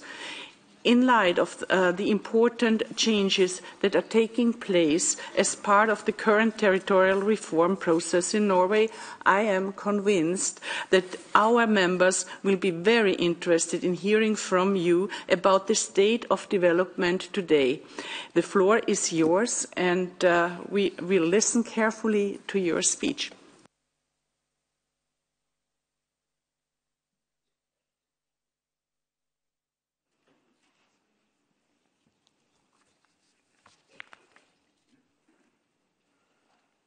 Mrs. Chair of the Congress plenary session, distinguished members of the Congress, ladies and gentlemen. First, I would like to comment to the efficient stewardship of the presidency of the Congress and to congratulate Secretary General Mr. Andreas Kiefer with his re-election. This argues well for the continual of the work of the Congress. I'm also pleased to note that the Norwegian delegation plays an active role in this important institution of the Council of Europe. I'm very pleased to have been invited here today. I'm going to hold, as you put it, an exchange of views with Congress members. Exchanging views, open and free debate is central to the democratic traditions we value in Europe. The fundamental principles which underpin European societies are those of human rights, democracy and the rule of law. The Council of Europe has a proud record of promoting these core values. Everything this organisation does should uphold these values, whether it is by the government through the intergovernmental programmes, through the Parliamentary Assembly, or by this Congress, which brings together representatives from each of the 47 member states.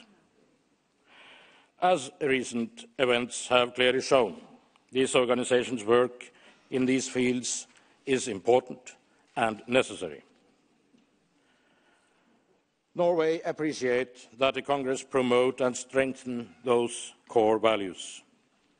The subjects you have chosen for this session of the Congress, local responses to human rights challenges, migration, discrimination, social inclusion, is timely and relevant. There are indeed a number of worrying trends. Democracy is not sustainable without its local dimension. At the end of the day, it is in our local communities and regions that we respond most effectively to these challenges. It is in our municipalities that we promote respect for diversity, foster tolerance and counter extremism. Today, however, we shall be discussing your monitoring report concerning Norway. We welcome the conclusion that the level of local and regional democracy is very high in Norway. However, with regard to the European Charter of Local Self-Government, the report has two specific remarks. First, that the principle of local self-government is not expressly recognised in the Constitution and legislation. Secondly, the local authorities seem to lack appropriate judicial remedies against decisions of the central government. As pointed out in the report, there are ongoing processes in Norway to introduce both constitutional and legislative changes. Let me comment to them briefly. 3 different proposals on changes to the Constitution concerning municipal autonomy and local democracy have been submitted to the Parliament. Hopefully it will be possible to reach a constitutional majority for one of these proposals. The Ministry of Local Government and Modernisation, in cooperation with other ministries, is now considering how legal disputes between the government and the municipalities can be solved. We are also considering ways to reduce the authority of the county governors to overrule the discretionary assessments of locally elected bodies. Although I am unable to enter into every facet of your monitoring report, there are 2 subjects that I want to elaborate on. First, the excellent cooperation we have between the government and the Norwegian Association of Local and Regional Authorities. And secondly, our local government reform that will change the municipal map of Norway. the government has developed a framework for dialogue between the central government and the municipalities, represented by the Norwegian Association of Local and Regional Authorities. An agreement on regular consultative meetings between the central government and the local authorities was reached in 2000. It consists of 3 political meetings per year. The meetings are organised in order to correspond with the main milestones in the government's preparation of the budget. The consultation coalition between the Conservative Party and the Progress Party, backed by 2 other parties, provides a basis for a majority in the Parliament. These 4 parties agree to a local government reform shall be implemented. The reform will ensure that necessary resolutions are made during the parliamentary term, which ends in 2017.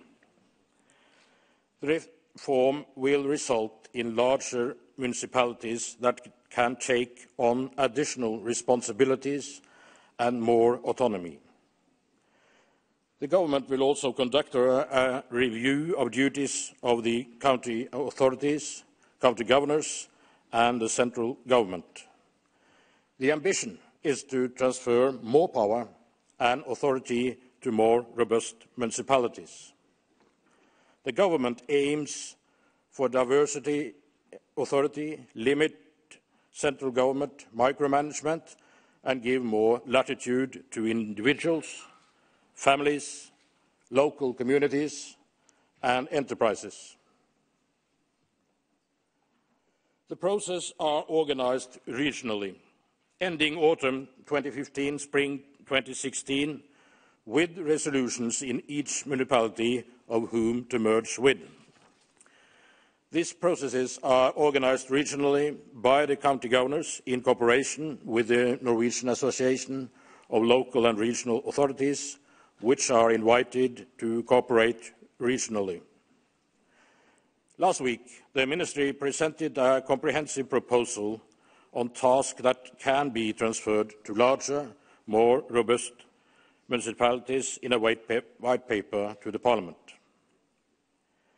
The Ministry proposes that a number of tasks in several different sectors can be transferred to all municipalities, such as dental care, rehabilitation, child welfare service and civilian police tasks.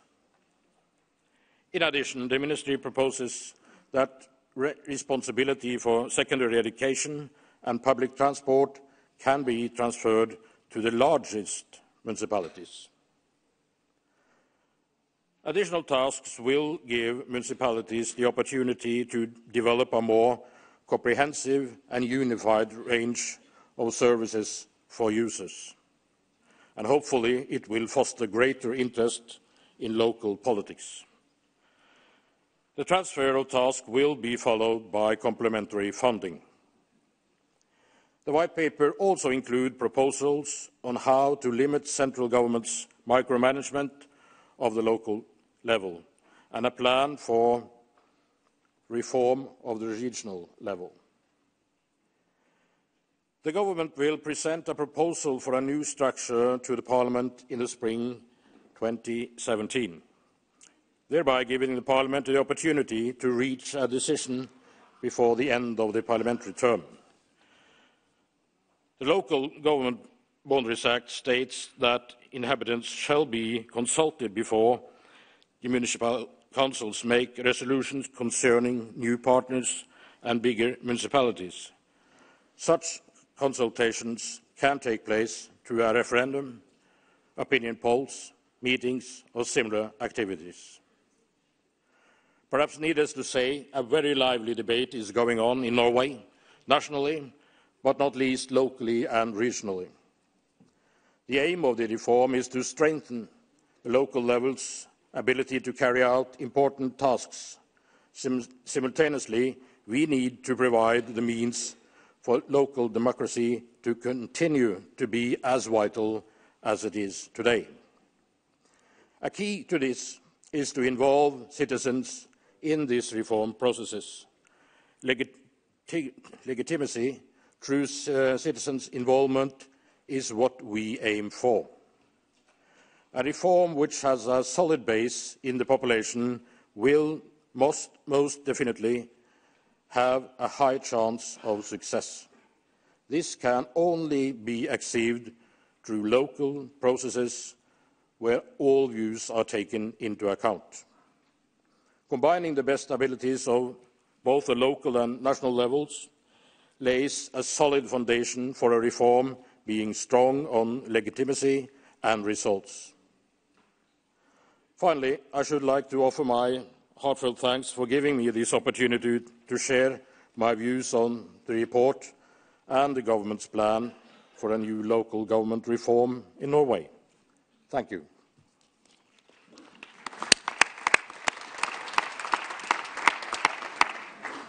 Thank you very much, Mr. Jensen. And we now come to the question tabled by our members. 3 questions have been tabled.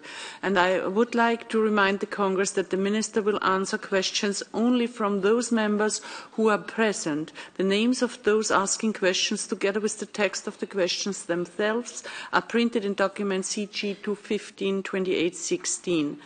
I will call each member to put his question orally.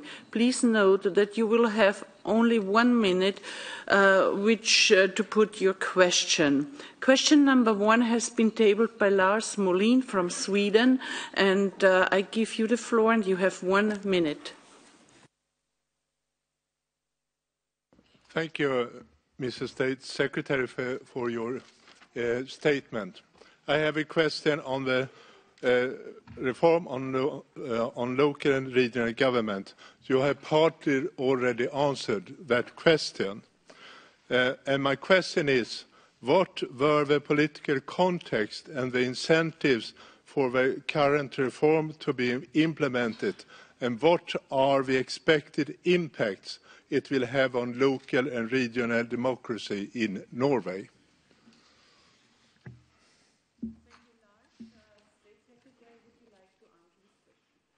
Yes, thank you.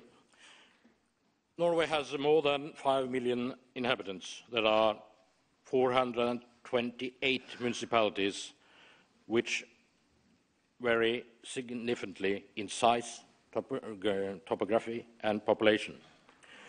More than half of the municipalities has less than 5,000 inhabitants, and 14 have more than 50,000 inhabitants. The largest municipality is Oslo, which, with approximately 650,000 inhabitants, and the smallest is Utsira, with 211 inhabitants. Large parts of the country are sparsely populated. Despite such differences, all municipalities have the same rights, the same competence, and the same responsibilities. So the expected impact of the reform are reflected in the aims of the reform: good and equal services for inhabitants, comprehensive and coordinated community development, sustainable and financially robust municipalities, strengthen local democracy. Larger municipalities with capacity and competence will be more able to provide good services and better planning. This will reduce the need for central government micromanagement. Question number 2 has been tabled by Mr. Harold Bergman from the Netherlands. Mr. Bergman, you have 1 minute. Mr. State Secretary, contrary to Recommendation 141 of 2003 and Article 2 and 4 of the Charter, the principle of local self-government is still neither expressly recognized in Norwegian legislation nor the Constitution. Despite the fact that we have seen considerable positive initiatives aimed at legislative changes during the last years, of which are compliments, no constitutional or legislative reform aimed at recognizing local self-government has actually succeeded?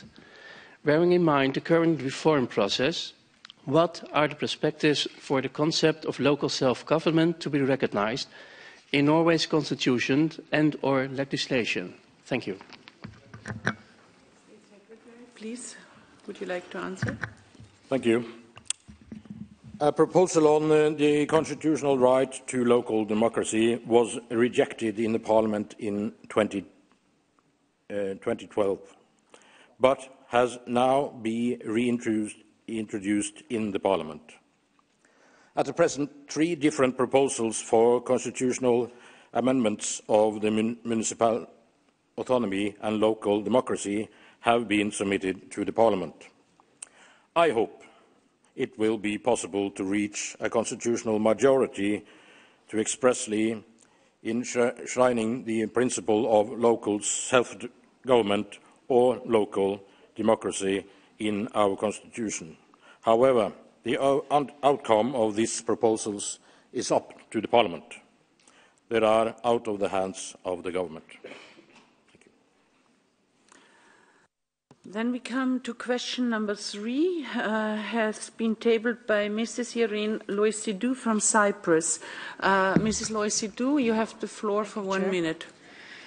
Mr. State Secretary, in its recommendation 203 of 2006, the Congress recommended that the Norwegian authorities bring their legislation and judicial practice into compliance with Article 11 of the European Charter of Local Self-Government by guaranteeing in their domestic legal system local authorities the right and the full exercise of that right to judicial remedies against decisions taken by the state administration. In a recent opinion, the group of independent experts of the European Charter of Local Self-Government regret that there was still no independent judicial body for settling disputes between central government and local authorities or even between 2 local authorities. This view was also echoed by the rapporteurs, who concluded that the situation is not in conformity with Article 11 of the Charter. What are the existing and envisioned initiatives to effectively secure the right to judicial remedies of local authorities and thereby comply with the recommendation of 2006? Thank you. State Secretary, please answer. Thank you. The political parties constituting the government of Norway, the Conservative Party and the Progress Party, decided on a political platform before they took office. In this platform, the parties set as a goal to establish a body to resolve disputes between central and local government, most commonly between the county governor and the municipalities. The Ministry of Local Government and Modernisation is, in cooperation with other ministries, looking into different ways legal disputes between the government and the municipalities can be resolved. One option is the establishment of a dispute resolution body to deal with legal disputes between state and local government. It is our ambition to see this work fulfilled. I regret that I cannot indicate to the Congress when relevant proposals will be exposed to this public hearing. Thank you, Mr. State Secretary. That concludes the list of the questions. On behalf of the Congress, I would like to thank you for speaking and answering our questions. So I will hand over the chair to the President.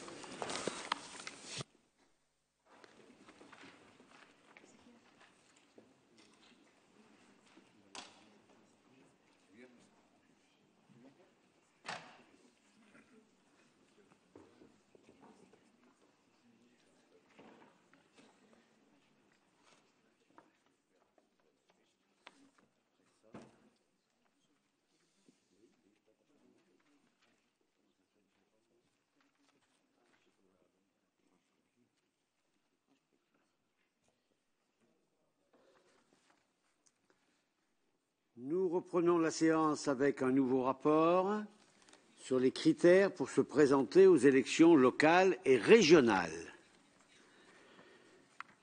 La présentation et la discussion de ce rapport sera faite par Oleksiy Goncharenko de l'Ukraine et Vyacheslav Rogov de la Fédération de Russie.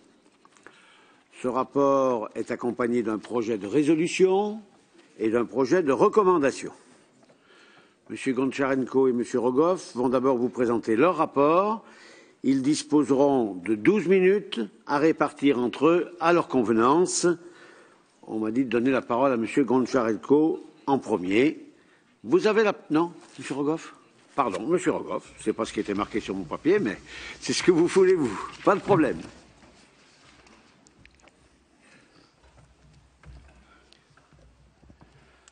Уважаемый господин председатель, уважаемые коллеги, имею честь представить вам доклад Комитета по управлению о критериях для участия кандидатов в местных и региональных выборах. Как вы знаете, одним из приоритетных направлений деятельности Конгресса является его миссия по наблюдению за выборами. Эти миссии и доклады по их итогам подчеркивают важность и ценность наличия общеевропейских избирательных стандартов, по которым можно измерять степень свободы и справедливости любых выборов. Очевидно, что критерии, которые государства-члены используют для того, чтобы не дать гражданам возможность избираться, важны для вашего понимания концепции всеобщего избирательного права. Мой содокладчик и я полагаем, что некоторые страны имеют слишком много ограничений по участию в местных и региональных выборах, и что законы и кодексы о выборах должны быть актуализированы с учетом условий глобализированного мира, в котором мы живем, и растущей мобильности граждан. Ведущая тема доклада заключается в том, что мы должны доверить избирателям выбор наиболее подходящего и квалифицированного кандидата, который будет представлять их интересы. Первое ограничение, на которое мы обратили внимание, касается возраста. Норма для Европы – достижение 18 лет, которая в настоящее время является минимальным возрастом для кандидатов в 35 из 47 стран, государств-членов, хотя в некоторых странах установлен более высокий возрастной порог для избрания на должности мэров или глав регионов. Как отмечается в приложении к докладу, мы убеждены, что все страны должны понизить минимальный возраст кандидатов до 18 лет, поскольку в противном случае это приводит к дискриминации совершеннолетней молодежи и лишению их представительного голоса, что противоречит духу всеобщего избирательного права.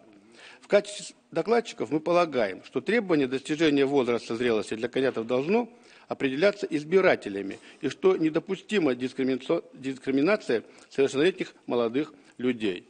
Мы также рекомендуем устранить какие-либо возрастные ограничения для пожилых граждан при выдвижении кандидатур на выборах.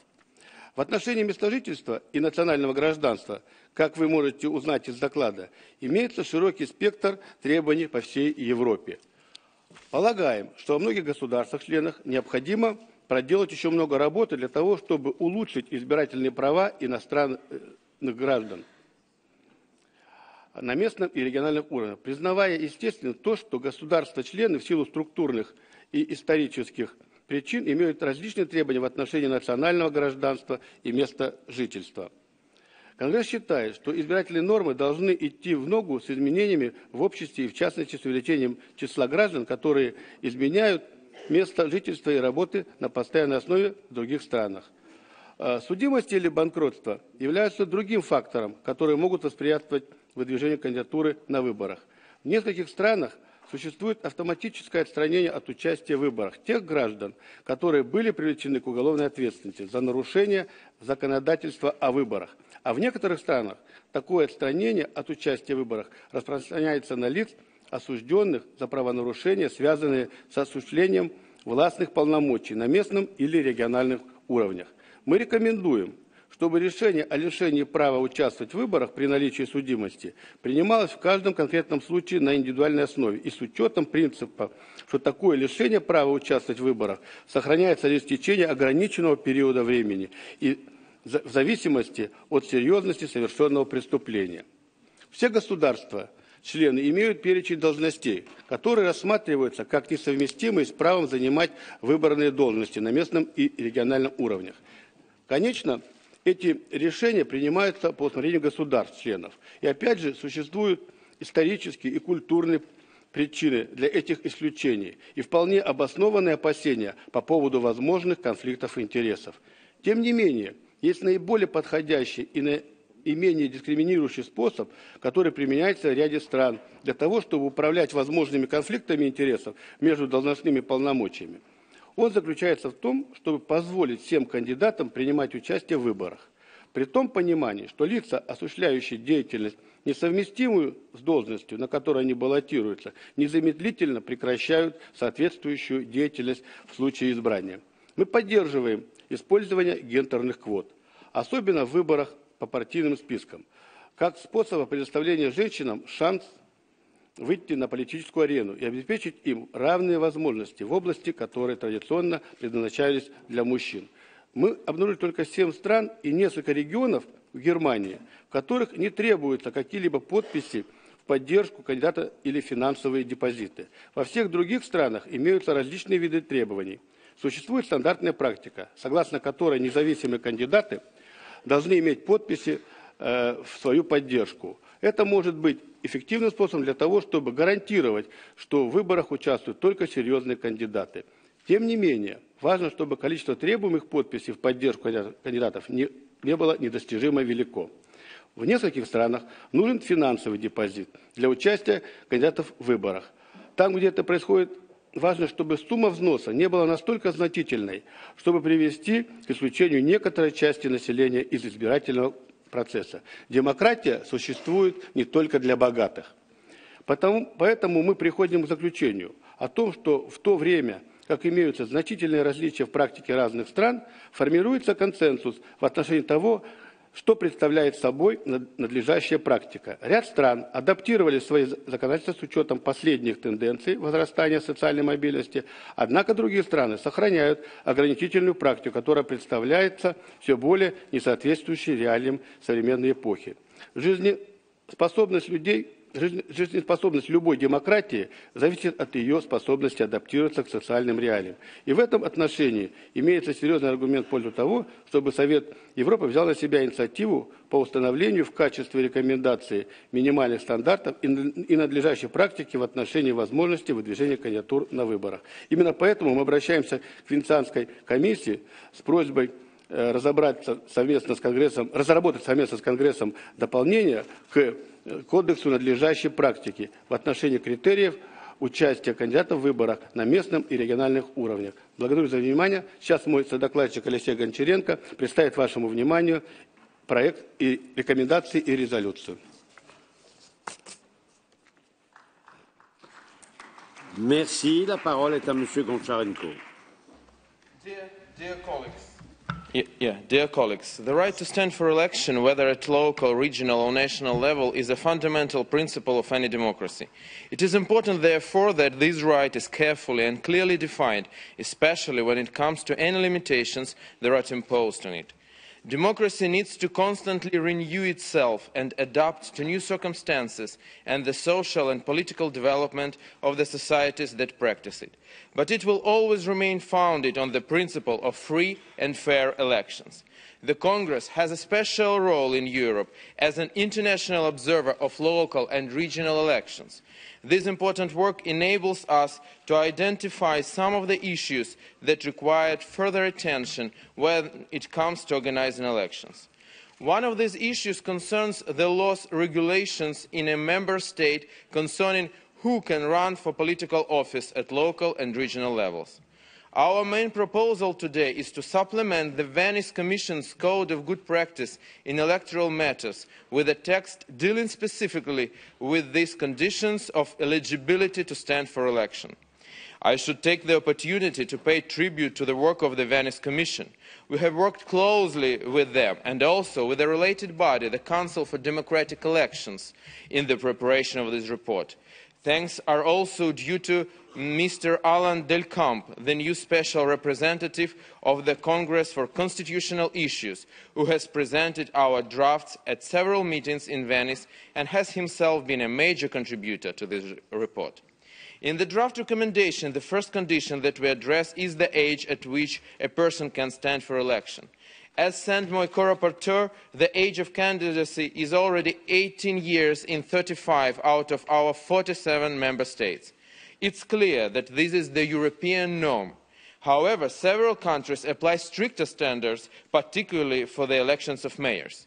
We believe that the minimum age at which a person may stand for election to any elected office at local and regional level be no greater than 18 years in all member states. We cannot keep complaining about the lack of interest in local and regional politics when we exclude them from taking political responsibility. At the other end of the age scale, we also recommend against setting a maximum age limit. We believe that it is not a candidate's age which is important, but the factor of trust, without which there can be no living democracy. Citizens need to trust both the candidate's ability to discharge a local or regional mandate. We also need to trust the voters' ability to choose those who can best represent them. There are many variations in the domestic law of our member states concerning residency requirements for national standing for election. We recommend that in those countries where there are applied, any minimum time requirement with regard to residency should be as short as administratively possible. Once you are registered as a resident in a community, whether through the electoral list or paying taxes or buying renting property or other means, once the paperwork is completed, we consider that you should be able to stand for the elections. In the explanatory memorandum, we also raise the issues of conflict of interest and campaign resources at the local and regional level. We believe that these topics merit further work, and we propose that further follow-up should be given to them. Concerning the requirements of financial deposits and supporting signatures, we recommend that the amounts required should be reasonable and proportionate to the size of the electoral district. We found this to be the case in the majority of countries the report examined. We also recommend that independent candidates be allowed to stand in all local and regional elections without unduly restrictive requirements of financial deposits and supporting signatures. Independent candidates are allowed in all our member states, but sometimes they have to provide a large deposit or a very high number of supporting signatures. I am concerned that there are still some countries which apply an automatic ban on standing for election following certain criminal convictions. These countries should review their legislation.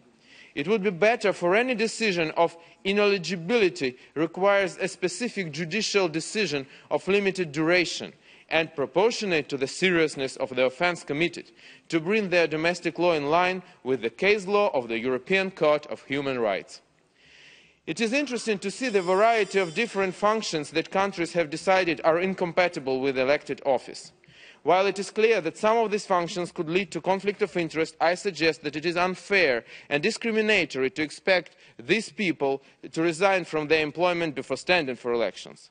We also recommend that the Committee of Ministers encourage governments of member states to consider practical measures to increase the proportion of women standing for elections, such as the use in party list elections of gender quotas and other measures that are compatible with preference voting systems.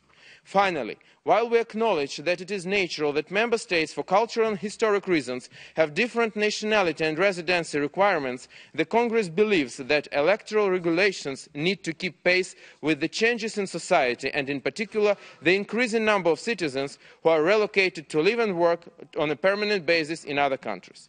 This is why we recommend that member states take steps to encourage foreign nationals who are legally residing in and actively contributing to our societies to participate actively in their communities through initiatives such as foreign residence councils and by improving their local and regional electoral rights. Summarising, our proposition is to decrease all barriers we can do is to encourage people to take part in local political life, to stand for elections, and to take political responsibility. Thank you for your attention. I think these are important texts, and I ask for your support in improving them. Thank you.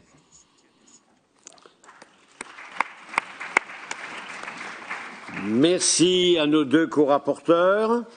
La discussion générale va être ouverte. Chaque orateur, je vous le rappelle, a droit à 3 minutes maximum. Le premier orateur inscrit est M. Bert Boubester des Pays-Bas. Il sera suivi ensuite de Mme Doganoglu de Turquie. Gaillet. Thank you, Mr. President. I would like to start by stressing that the possibility of standing for an election is an essential element of democracy on all levels, and that it is a fundamental political right. I've read the declaration and agree with its content. I would like to thank the rapporteurs for a job well done. However, there are 2 points that I would like to highlight. The first one concerns the eligibility criteria of standing for election of people who have committed a criminal offence. One of the findings of the report is that in several countries citizens are deemed forever ineligible after having perpetrated a criminal offence. In other countries this period encompasses a time span of 12 years. This worries me. In my opinion, withdrawal of eligibility of these people is not the solution. It's important that the question of ineligibility is considered on a case-by-case basis, and that people who have made mistakes in the past have the opportunity to rectify them and stand for election again in the future. Having said this, I'm glad to hear that in all member states of the Council of Europe, candidates from both sexes have the right to stand for election, even though in some states quotas are still in place to guarantee the election of women. I sincerely hope that in the future quotas will not be necessary and the equality of sexes will be deeply entrenched in the democratic culture of all member states. The delegation of the Netherlands supports the Congress in its mission to deepen the democracy in the member states and agree that the definition of new criteria for standing for elections is a good starting point. Therefore, I would like to call upon the governments of the countries in which there are still considerable restrictions to the right to stand for elections to review their legislation. Thank you. Merci. La parole est à Gaye Doganoglu de la Turquie. Se prépare ensuite M. Jos WIENEN, mais actuellement il n'est pas à sa place. Gaye, vous avez la parole. Thank you, President. First of all, I would like to thank the rapporteurs for their hard work, but I have some questions and I would like to share it with you. Engagement in political life is a fundamental right of the citizenship. We can all agree to that. But in most of the countries, to be a full citizen, you need to have the nationality of the country. To me, that seems to be the common sense. But in the recommendation, you talk about improving the electoral rights of the foreigners. Isn't this the same as giving them the vote? And are you suggesting then we should allow foreigners to stand for election? Should they not first acquire the nationality of the country that they want to be elected in? Surely that is the minimum we should expect from anybody who wants to take political responsibility in a country. Thank you.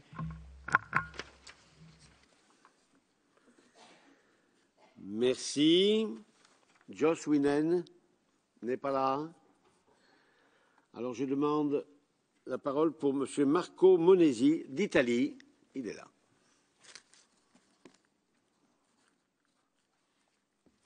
Grazie Presidente.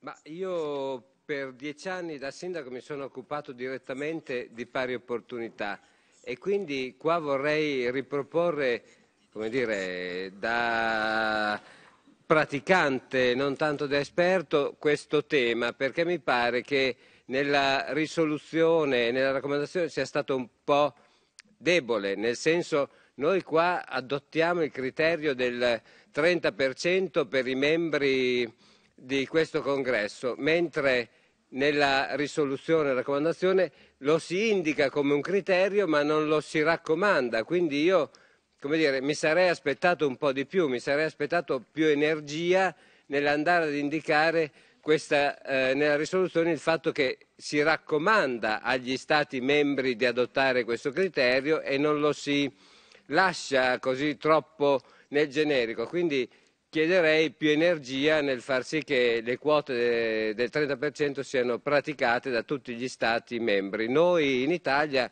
a fatica stiamo andando fortemente in quella direzione, anche prevedendo forme, come dire, di preferenze alternate uomo-donna, quindi oltre che le quote dei 2/3 da rispettare.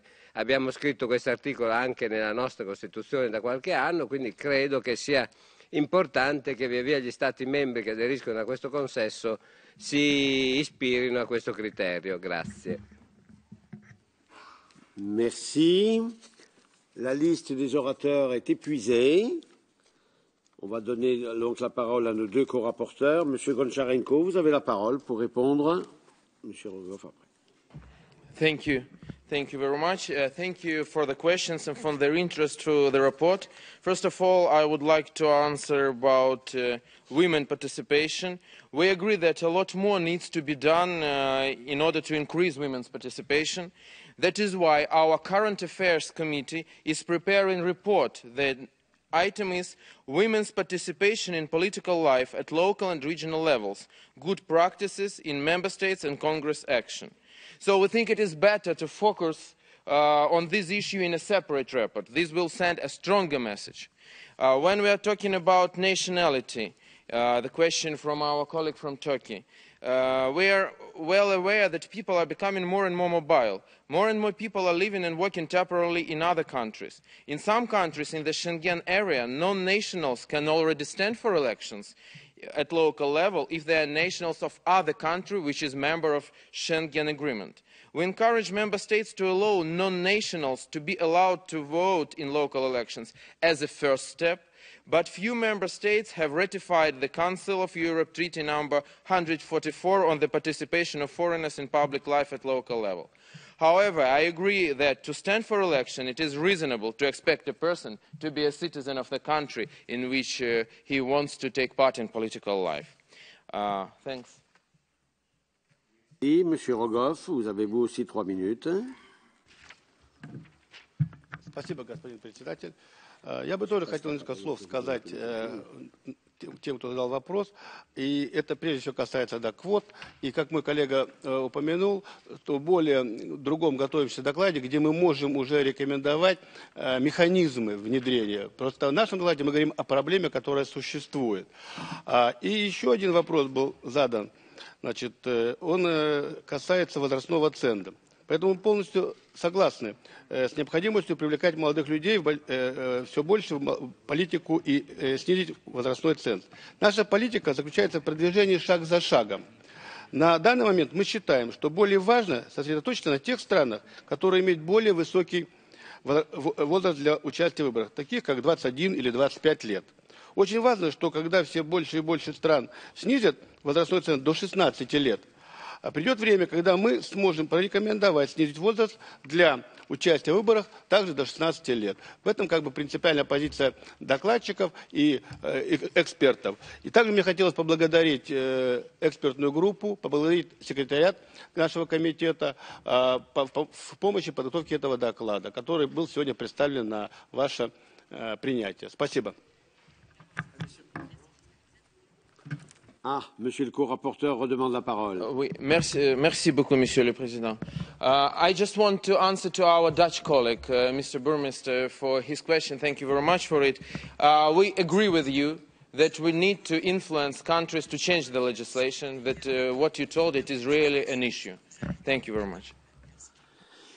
Merci. Monsieur le Président de la Commission de suivi veut-il s'exprimer? C'est pas obligatoire, c'est comme vous voulez. Oui, merci, Monsieur le Président. Chers collègues, quelques mots pour rappeler ici que nous sommes au cœur de la démocratie, dans un débat qui touche l'essentiel et les droits fondamentaux, et que le chemin que nous prenons pour proposer dans le futur des recommandations en vue de bonnes pratiques est résolument le bon chemin. La Commission de Venise est le bon partenaire pour nous aider dans cette démarche. En tant qu'invité régulier à la Commission de Venise pour représenter la Commission de suivi, je peux vous dire qu'on a l'expertise nécessaire sur le plan légal, universitaire, institutionnel, mais aussi une très forte conscience du caractère terrain que doivent revêtir nos réglementations. Nous ne sommes pas hors sol, mais bel et bien dans la pratique aussi avec la Commission de Venise, il faut le rappeler. Et pour dire aussi que ce que nous visons ici est un minimum de restrictions qui doivent être objectivement fondées et justifiables dans le plus strict respect de la Cour européenne des droits de l'homme, et c'est bien sur ce mode de faire que nous devrions pouvoir nous mettre d'accord. Un mot peut-être cette fois-ci comme représentant de la Suisse, à titre indicatif et non pas pour vendre notre solution suisse, mais pour dire que dans mon canton, dans ma région, le canton du Jura, depuis de nombreuses années, les étrangers domiciliés en Suisse depuis 10 ans et dans le canton du Jura depuis 1 an sont électeurs en matière cantonale et en matière communale. Ils ne participent toutefois pas au vote sur le plan constitutionnel, ce qui nous montre, et j'en terminerai avec ça, que lorsque nous nous poserons cette question, il s'agit toujours de voir le niveau auquel on permet aux gens de s'exprimer, sachant que le niveau local n'est certainement pas celui où le génie constitutionnel est le plus facilement mis en danger, où la souveraineté de l'État est probablement nettement moins concernée que quand il s'agit de questions en relation avec la politique étrangère ou des choses de ce genre. Voilà. Et puis une dernière chose, on parle de conflit d'intérêts, on parle d'incompatibilité dans certaines situations pour justifier des restrictions. Il faut se poser la question de savoir si cette thématique-là ne doit pas être réglée au stade de l'élection et non pas par anticipation au stade de la candidature pour qu'à la fin, comme au début d'ailleurs, ce soit le corps électoral et le peuple qui ait le premier et le dernier mot en la matière. Merci, Monsieur le Président. La Commission de la gouvernance a présenté un projet de résolution contenu dans le document CG 2015-28-7 PROV, sur lequel aucun amendement n'a été déposé. Nous allons donc procéder au vote sur l'ensemble du projet de résolution. Je rappelle qu'il s'agit là de la majorité simple. Nous allons procéder par vote électronique. Vous aurez 15 secondes dès que j'aurai ouvert le scrutin. Le scrutin est ouvert.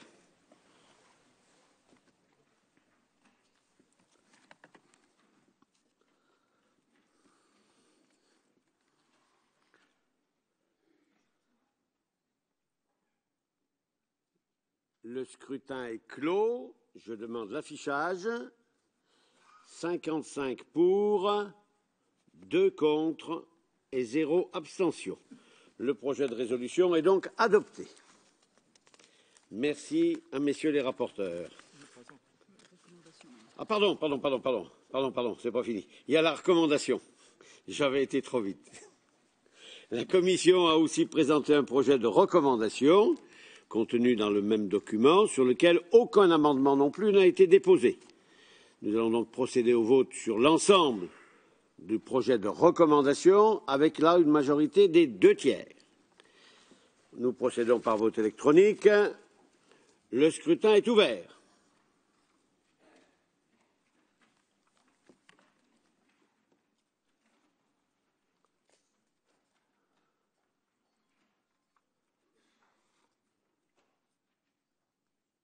Le scrutin est clos.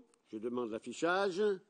58 pour, 2 contre et 1 abstention. Le projet de recommandation est approuvé aussi. Et là maintenant, je peux vous féliciter les rapporteurs, ce que j'ai fait tout à l'heure par anticipation.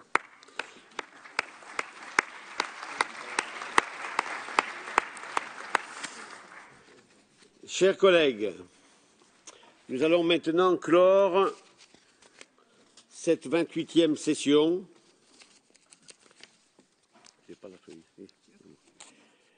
Cette session, vous vous en êtes rendu compte, a été intense et fructueuse. Nos débats thématiques nous ont permis d'entendre des témoignages, parfois très émouvants, de maires confrontés sur le terrain à de grandes difficultés, qu'ils ou qu'elles affrontent au quotidien avec beaucoup de courage et d'énergie, sans se laisser décourager. Les problèmes soulevés sont ceux liés notamment à la gestion des flux migratoires, à la lutte contre l'antisémitisme et l'islamophobie, contre le discours de haine, pour la prévention de la radicalisation et pour la lutte contre le terrorisme. On a aussi parlé des processus de décentralisation en cours en Ukraine et les perspectives de la dévolution au Royaume-Uni. Sur tous ces sujets, mes chers collègues, nous avons pu échanger également avec des experts, avec des universitaires, avec des dignitaires religieux, tout cela nous ont apporté un éclairage différent et tout à fait essentiel et nous permettent de réfléchir davantage. Suite aux rencontres que nous avons eues, les uns et les autres, avec le maire de Kobané, qui nous a exposé la situation des habitants de sa ville, aux prises avec la guerre, les privations, la mort. Un grand nombre de délégations de notre Congrès ont décidé de venir en aide à Kobané en mobilisant leurs réseaux nationaux. J'aimerais saluer cet élan, car c'est cela aussi notre mission. Nous sommes une assemblée politique, nous échangeons sur les besoins, les préoccupations, les problèmes des collectivités. Mais nous ne nous arrêtons pas là. Nous aidons aussi nos collectivités à trouver des solutions, à mettre en place des politiques qui permettent d'assurer une vie meilleure à leurs citoyens, pour leur permettre aussi de garantir le respect des droits fondamentaux de tous les citoyens. Ce matin, et comme je m'y étais engagé hier en réunion de chambre, notre bureau a adopté une déclaration sur la situation à Kobané à la suite de l'intervention du maire, hier, au cours des travaux de la Chambre des pouvoirs locaux. Cette déclaration, ainsi qu'une autre dont je vais vous parler juste après, nous avons fait l'impossible pour qu'elle soit à votre disposition à la distribution. Et j'espère qu'elle le sera ici. Si ce n'est pas le cas, parce qu'il est possible que matériellement ça ne puisse pas être le cas, cette déclaration sera disponible en ligne aussi vite que possible, c'est-à-dire avant la fin de la journée. Nos activités de suivi sur la situation de la démocratie locale et régionale ont été un autre temps fort de cette session. Notre travail à cet égard a été salué par les représentants des gouvernements de Pologne et de Norvège, présents aujourd'hui parmi nous, et je les en remercie. Chers collègues, j'ai aussi le plaisir de vous informer que nos délégués jeunes, ceux que nous avons réinvités pour cette 28e session, usant de la faculté qui leur a été accordée à titre exceptionnel pour ce 28e congrès, ont aussi déposé une proposition de résolution portant sur la lutte contre la radicalisation. En application de l'article 27 de notre règlement, j'ai décidé que cette proposition de résolution était recevable. Elle est publiée dans les mêmes conditions que celles que je vous ai données tout à l'heure, c'est-à-dire à la distribution par écrit dès notre sortie, sinon, ceci conformément à l'article 22.1 du règlement, et si ce n'était pas le cas, sur le mail dès que possible. Chers collègues, laissez-moi vous remercier pour votre participation active à cette session. Ce n'est pas souvent que le jeudi, à midi, nous nous retrouvions encore assez nombreux sur ces bancs, même si bien sûr il y a des absents. Je rappelle ce que j'ai dit tout à l'heure en début de séance.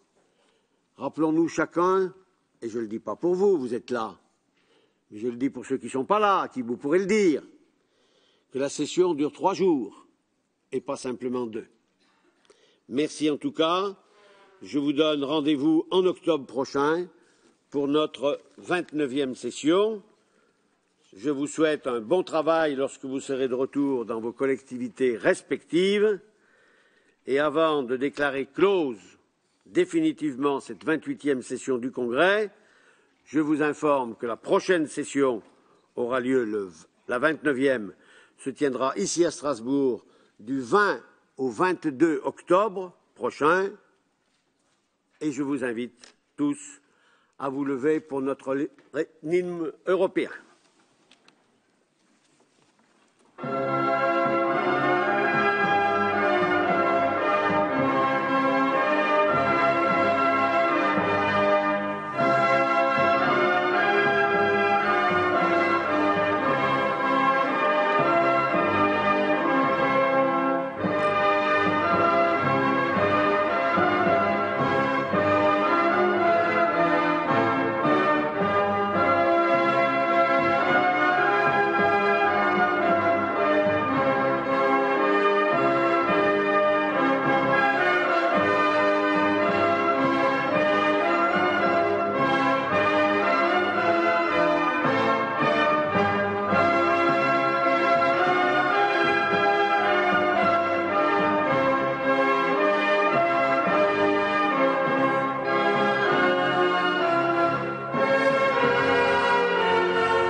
Merci. La séance est levée.